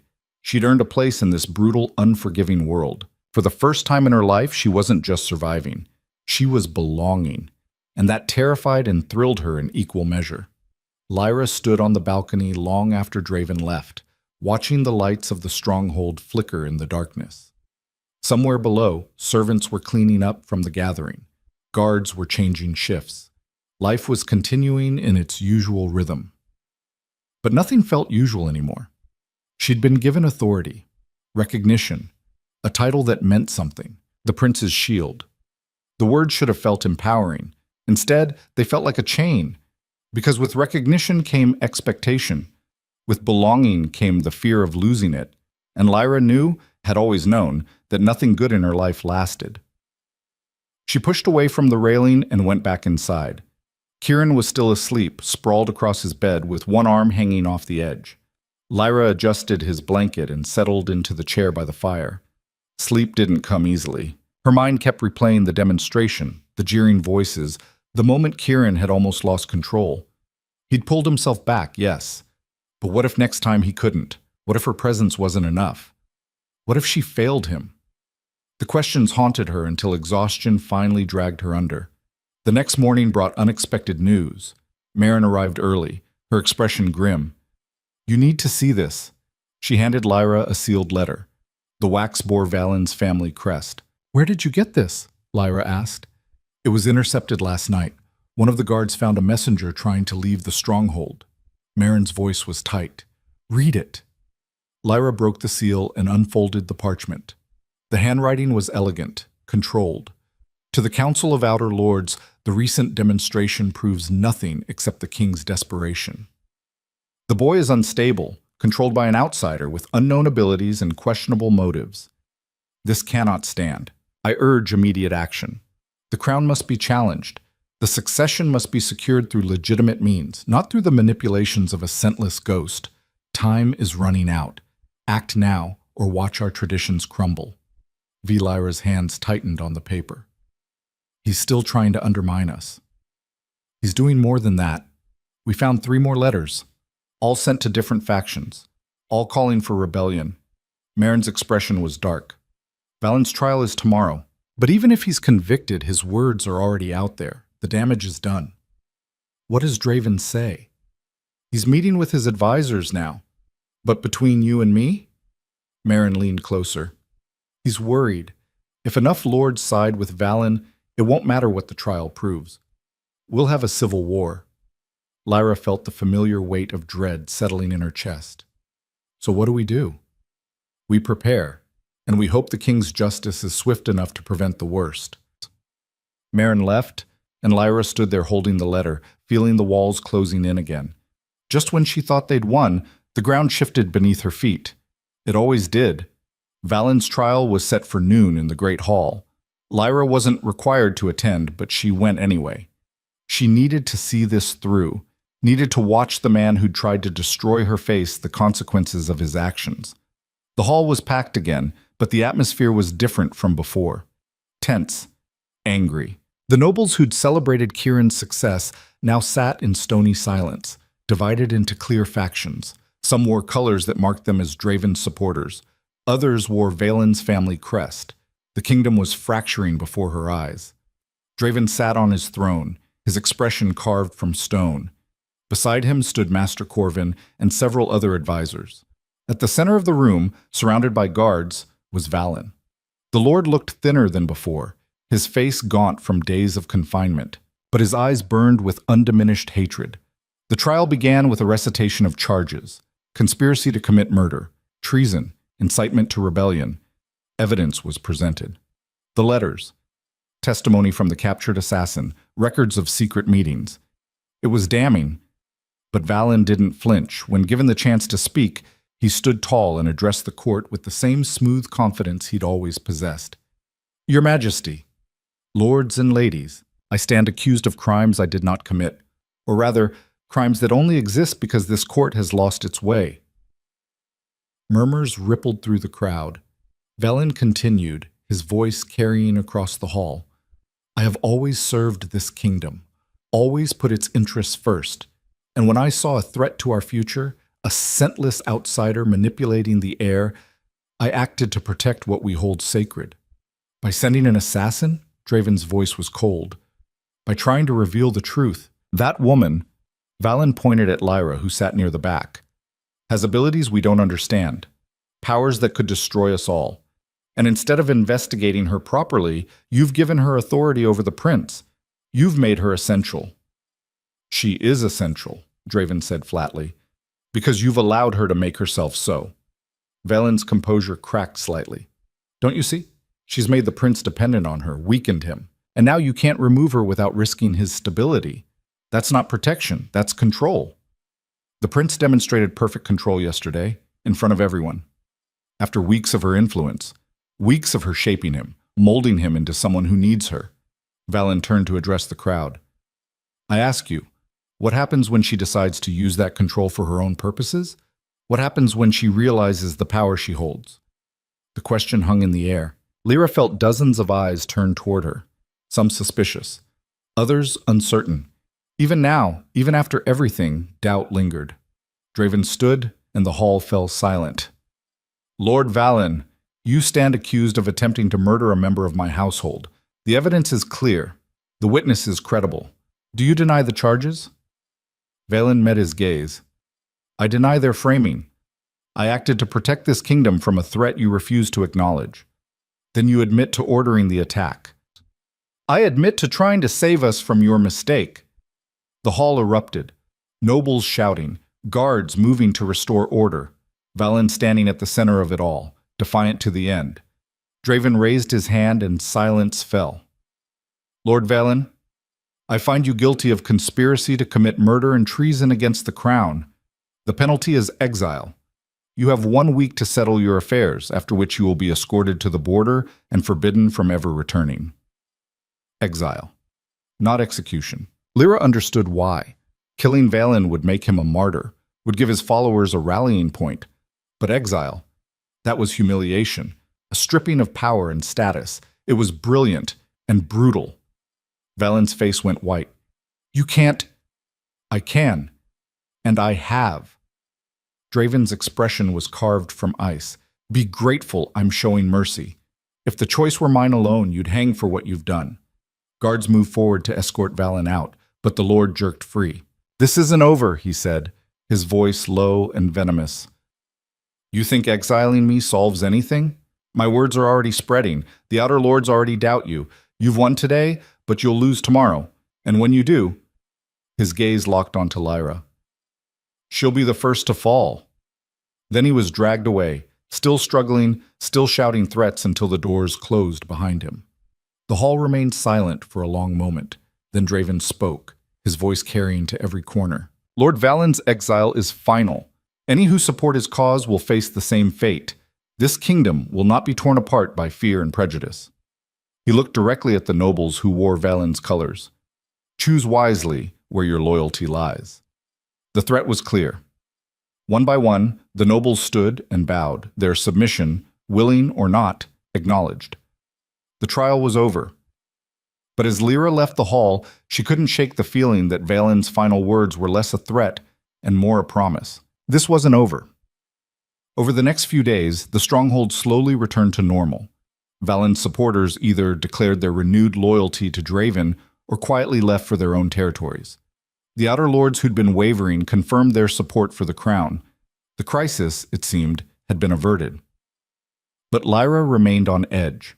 She threw herself into work with Kieran, pushing him to refine his control even further. They practiced in different conditions, under different stresses, preparing for scenarios that might never come. Kieran didn't complain. If anything, he seemed energized by the challenge. I want to be ready, he told her one afternoon as they took a break, for whatever comes next. You are ready. Not ready enough. His pale eyes were serious. Lord Valen was right about one thing. I do depend on you. And if something happens to you, nothing's going to happen to me. You don't know that. Kieran's voice was quiet but firm. People keep trying to hurt you because of me. And I hate it. Lyra knelt down to his level. Kieran, listen to me. Yes, you need help sometimes. We all do. That's not weakness. That's being human. But if I were stronger, you are strong. You proved that at the gathering. You held control when everyone was watching, when people were jeering, when everything was against you. That's real strength. Kieran was quiet for a moment. Then he said, I want you to teach me how to do what you do, how to absorb the energy. Lyra's breath caught. I don't know if that's possible. Why not? You weren't born knowing how. You learned. So can I. Kieran, please. His expression was earnest.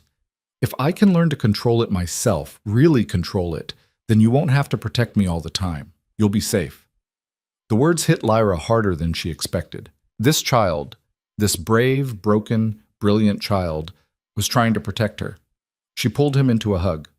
We'll try. I don't know if it'll work, but we'll try. Kieran hugged her back fiercely.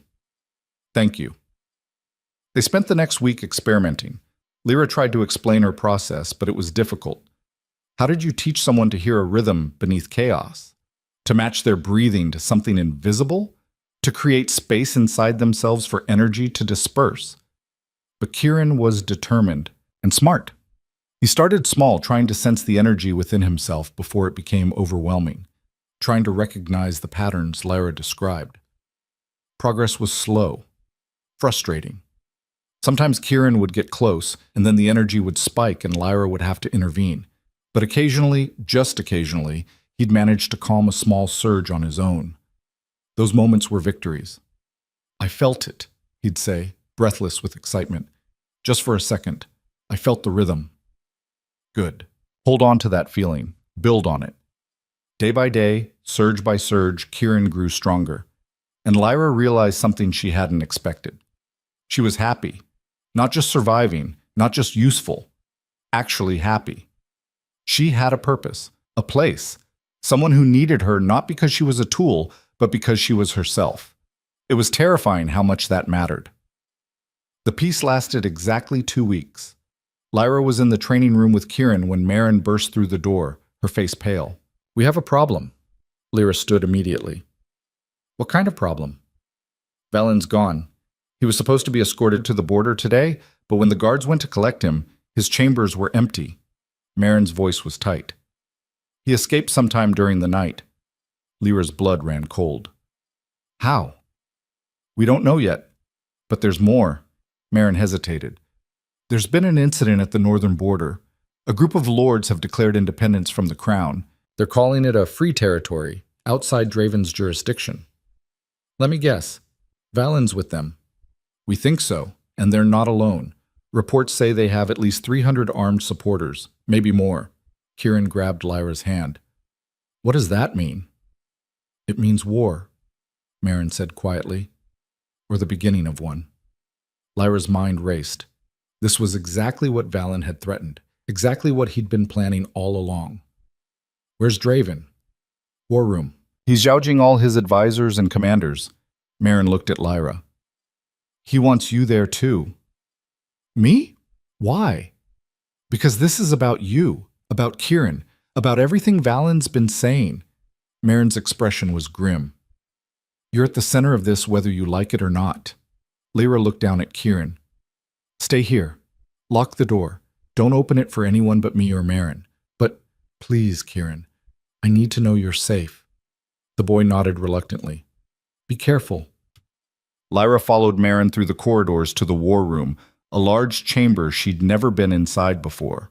Maps covered every wall. A massive table dominated the center, covered in wooden markers and documents. Draven stood at the head of the table, surrounded by advisors and military commanders. He looked up as Lyra entered. "Good. You're here." He gestured to the map. "We have a situation." One of the commanders, a grizzled man with scars across his face, pointed to the northern region. 3 lords have declared independence. They're fortifying positions here, here, and here. Early reports suggest they have significant forces. "How significant?" Draven asked. "At least 500. Possibly more joining them." Another advisor spoke up. "We could crush them easily with the full army, but that would mean civil war, blood on both sides. And it would validate everything Valen's been saying about the crown being weak." "So what do you suggest?" Draven's tone was sharp. "Negotiation. Find out what they really want. Maybe we can offer concessions." "No." Draven's voice cut through the room. "I don't negotiate with traitors." "Your Majesty, with respect, we need to consider all options. If we can avoid bloodshed, we can't." Draven looked at each person in turn. Valen didn't escape by accident. He had help from people inside this stronghold, which means the rot goes deeper than we thought. Silence fell. "So what do we do?" someone asked quietly. Draven's gaze shifted to Lyra. "We cut out the rot, completely. We show them exactly what they're challenging." Lyra's stomach twisted. "What are you asking?" "I'm not asking. I'm telling you what's going to happen." Draven leaned over the map. "Valen's rebellion is built on one argument, that you're dangerous, that Kieran is unstable, that the crown is weak because of both of you. We need to prove him wrong, definitively." "How?" "By showing them what real strength looks like." But Draven straightened. "In 3 days, I'm Zhao-Jiing a full assembly. Every loyal lord, every soldier, every citizen who can make the journey.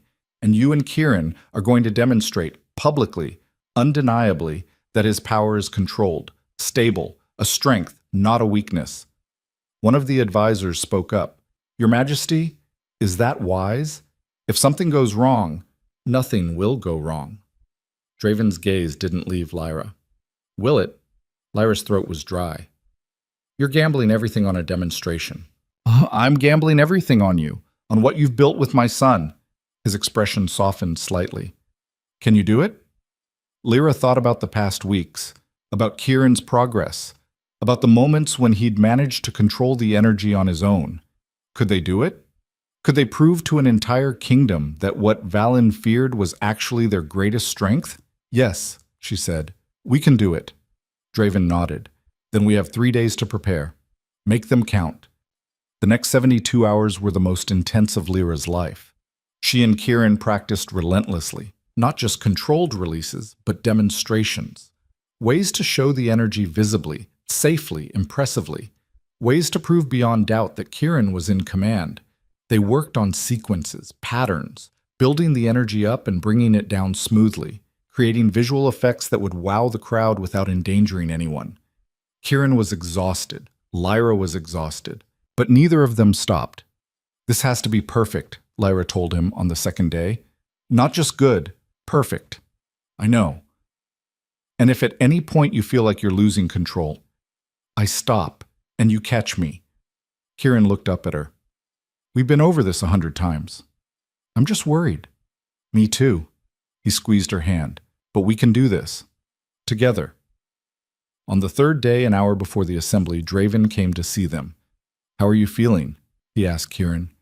"Nervous, but ready." Draven knelt down to his son's level.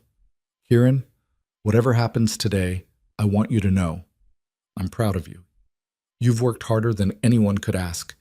You've faced fears that would break grown men, and you've come through it stronger." Kieran's eyes filled with tears. "What if I mess up?" "Then you mess up, and we deal with it." Draven placed a hand on his shoulder. "But I don't think you will, because you're my son, and you're stronger than you know." They embraced, and Lyra had to look away, her own eyes stinging.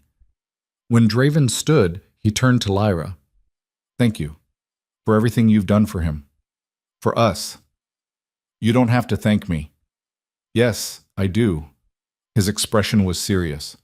"Whatever happens today, win or lose, you've already changed everything. You gave my son hope, gave this kingdom a future. That's worth more than any battle." He left before Lyra could respond.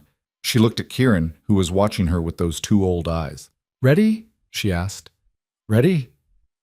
They made their way to the great hall together. The hall had been transformed yet again, but this time it wasn't set up for a trial or a feast. It was set up for a spectacle. The center of the room had been cleared, creating a massive open space. Risers had been built along the walls, filled with hundreds of people. Nobles, soldiers, citizens, all crammed in to witness what would happen. At the far end, Draven sat on his throne, flanked by his most trusted advisors and commanders. And in the crowd, Lyra spotted faces she recognized. Lords who'd supported Valen, nobles who'd questioned her, servants who'd whispered about her. Everyone who mattered was here. Everyone who would decide their fate. Draven stood and addressed the crowd. "People of the Northern Territories, we face a challenge. There are those who claim the crown is weak, who say the prince is unstable, who believe our traditions are crumbling." His voice rang out across the hall. "Today we prove them wrong." He gestured to Kieran.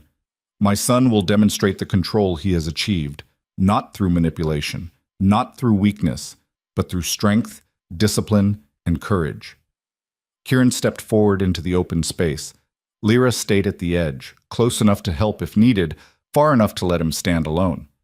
The hall fell silent. Kieran closed his eyes and began. The energy built slowly, deliberately. Lyra could feel it radiating outward, not chaotic, but controlled, shaped. The air shimmered. Light began to dance around Kieran's hands, swirling in patterns that looked almost like ribbons. The crowd gasped. Kieran opened his eyes and raised his hands. The light expanded, flowing outward in waves that rippled across the ceiling like aurora borealis. It was beautiful. More importantly, it was controlled. Kieran moved through the sequence they'd practiced, building the energy, shaping it, releasing it in bursts that created thunder-like sounds but no damage, creating visual displays that left the crowd breathless. He was performing, commanding, proving that he could wield his power with precision and purpose. 3 minutes in, the energy was at its peak.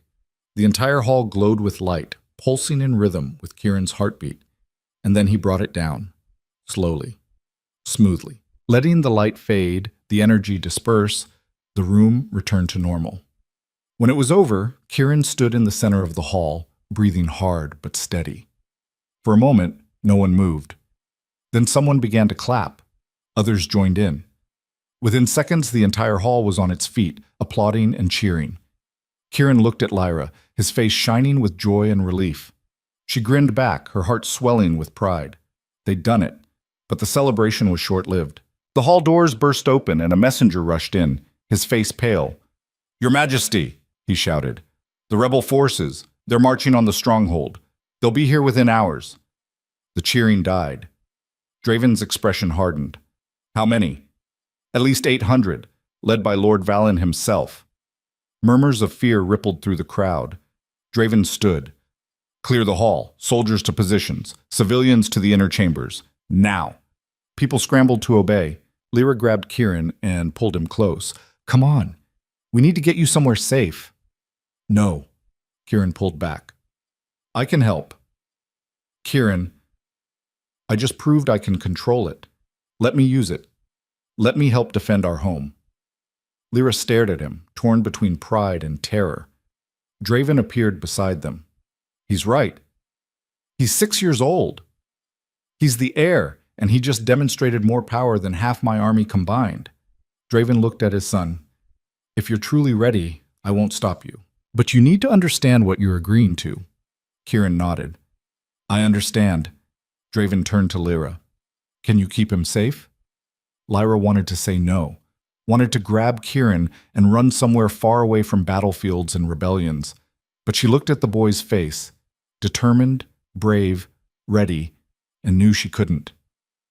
"Yes," she said. "I'll keep him safe." "Then gear up. We have a war to win." The rebel army arrived as the sun began to set.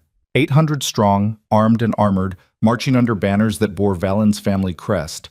They assembled in the valley below the stronghold, a dark mass of defiance.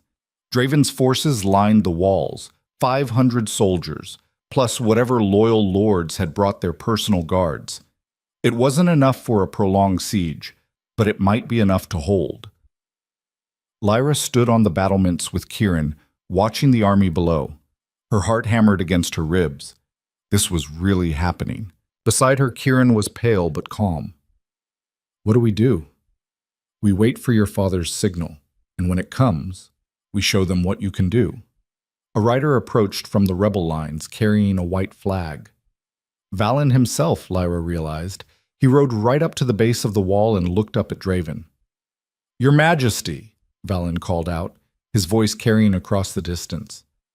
"I offer you one chance. Surrender the scentless witch and the broken prince. Abdicate in favor of a council of lords, and this can end peacefully." Draven's voice was cold. "I offer you one chance. Disperse your forces and submit to crown justice, or face annihilation." Valen laughed. "Brave words from a man outnumbered 2-1. Do you really think you can win this?"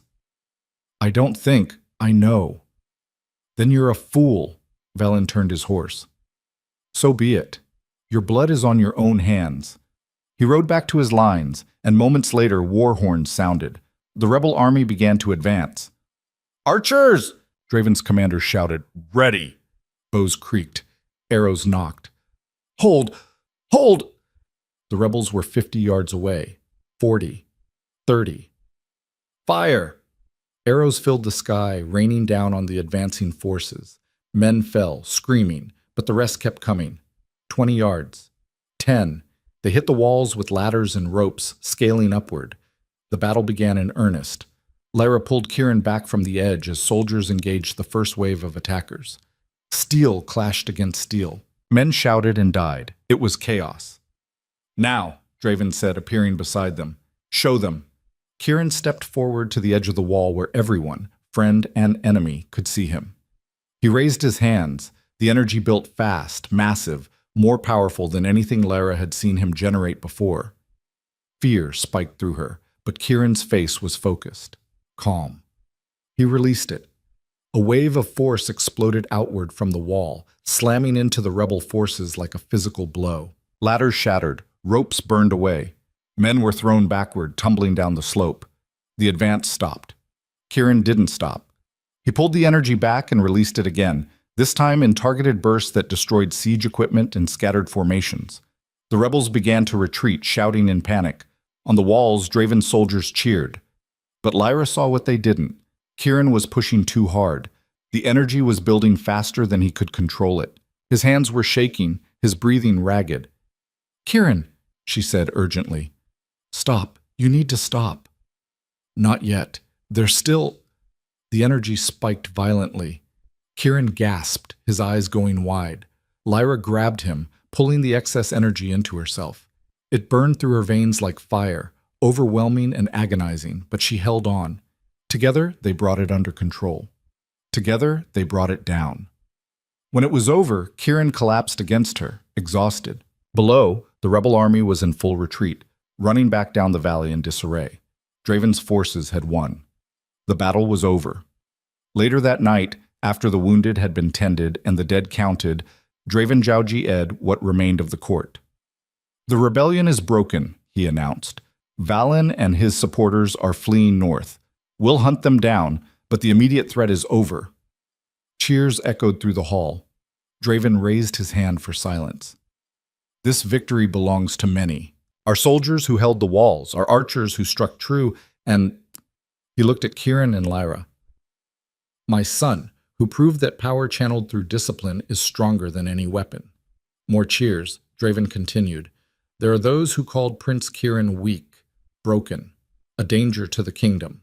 Today, he saved it." He descended from the throne and approached Kieran, kneeling to the boy's level. "I was wrong to doubt, wrong to let fear guide my decisions. You are not broken, Kieran. You never were. You are exactly what this kingdom needs."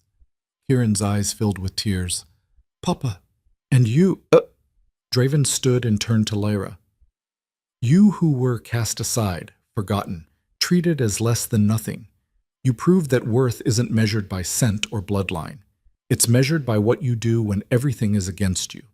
He placed a hand on her shoulder. "Lyra Vale, I formally recognize you as guardian of the heir and shield of the crown. You are nobility now, with all the rights and protections that entails." Lyra's breath caught. "I don't need a title." "Maybe not, but you've earned it." Draven's expression softened. "More than that, you've earned my trust, my respect, and my gratitude." The court erupted in applause, and for the first time Lyra saw genuine respect in their faces. Not suspicion, not fear. Respect. She'd done what seemed impossible. She'd belonged. 3 months later, Lyra stood in the same spot on the balcony where this journey had begun, looking out over the valley as the first snow of winter began to fall. So much had changed.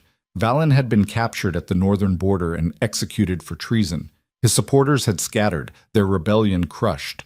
The outer lords had reaffirmed their loyalty to the crown. And Kieran was thriving. The boy could now control his energy for hours without assistance. He still needed Lyra sometimes when stress got too high or emotions too intense, but those moments were rare. He was growing into the leader he was meant to be. "There you are." Lyra turned to see Draven approaching. "Can't sleep?" he asked. "Just thinking." He joined her at the railing. "About what?" "About how strange life is. 6 months ago, I was alone in a falling-apart cabin, convinced I'd die that way. And now—" She gestured at the stronghold around them. "Now I'm here." "Regrets?" "No, fear, maybe. That it won't last." Draven was quiet for a moment. Then he said, "Nothing lasts forever. That's the nature of life. But that doesn't make it less real while it's happening." Lyra looked at him. "That's surprisingly philosophical." "I have my moments." He smiled, and it reached his eyes this time. "Lyra, I want you to know you've changed more than just Kieran's life. You've changed mine. You've shown me that strength comes in forms I didn't expect. That sometimes the people we dismiss are the ones we need most. I didn't do anything special. I just helped." "You did everything." Draven turned to face her fully. "And I—" He paused, as if searching for words. "I hope you stay. Not because we need you, though we do, but because I want you to." There was something in his tone that made Lyra's heart skip. I'm not going anywhere, she said quietly. Good. They stood in comfortable silence, watching the snow fall. Behind them, the door opened and Kieran appeared, wrapped in a blanket. I knew you'd be out here, he said sleepily. Lyra held out her arm and he tucked himself against her side. The three of them stood together on the balcony, a broken family that had somehow found wholeness, a king who'd learned to see beyond tradition, a boy who'd learned to master his power, and a woman who'd learned she was never nothing. She was exactly who she needed to be. Tell me a story, Kieran said. Lyra smiled. What kind of story? One where the outcast becomes a hero. Let me think. Lyra pretended to consider. Once upon a time, there was a girl with no scent and no place in the world. Everyone said she was broken. Everyone said she was nothing, but she didn't believe them. Why not? Because she knew something they didn't. That being different isn't the same as being wrong. That sometimes the things that make you different are exactly what make you strong. Kieran yawned. What happened to her? She found people who saw her for who she really was, and she realized she'd never been alone. She'd just been looking in the wrong places. I like that story. Me too, Draven chuckled softly. Come on, let's get you back to bed before you fall asleep standing up.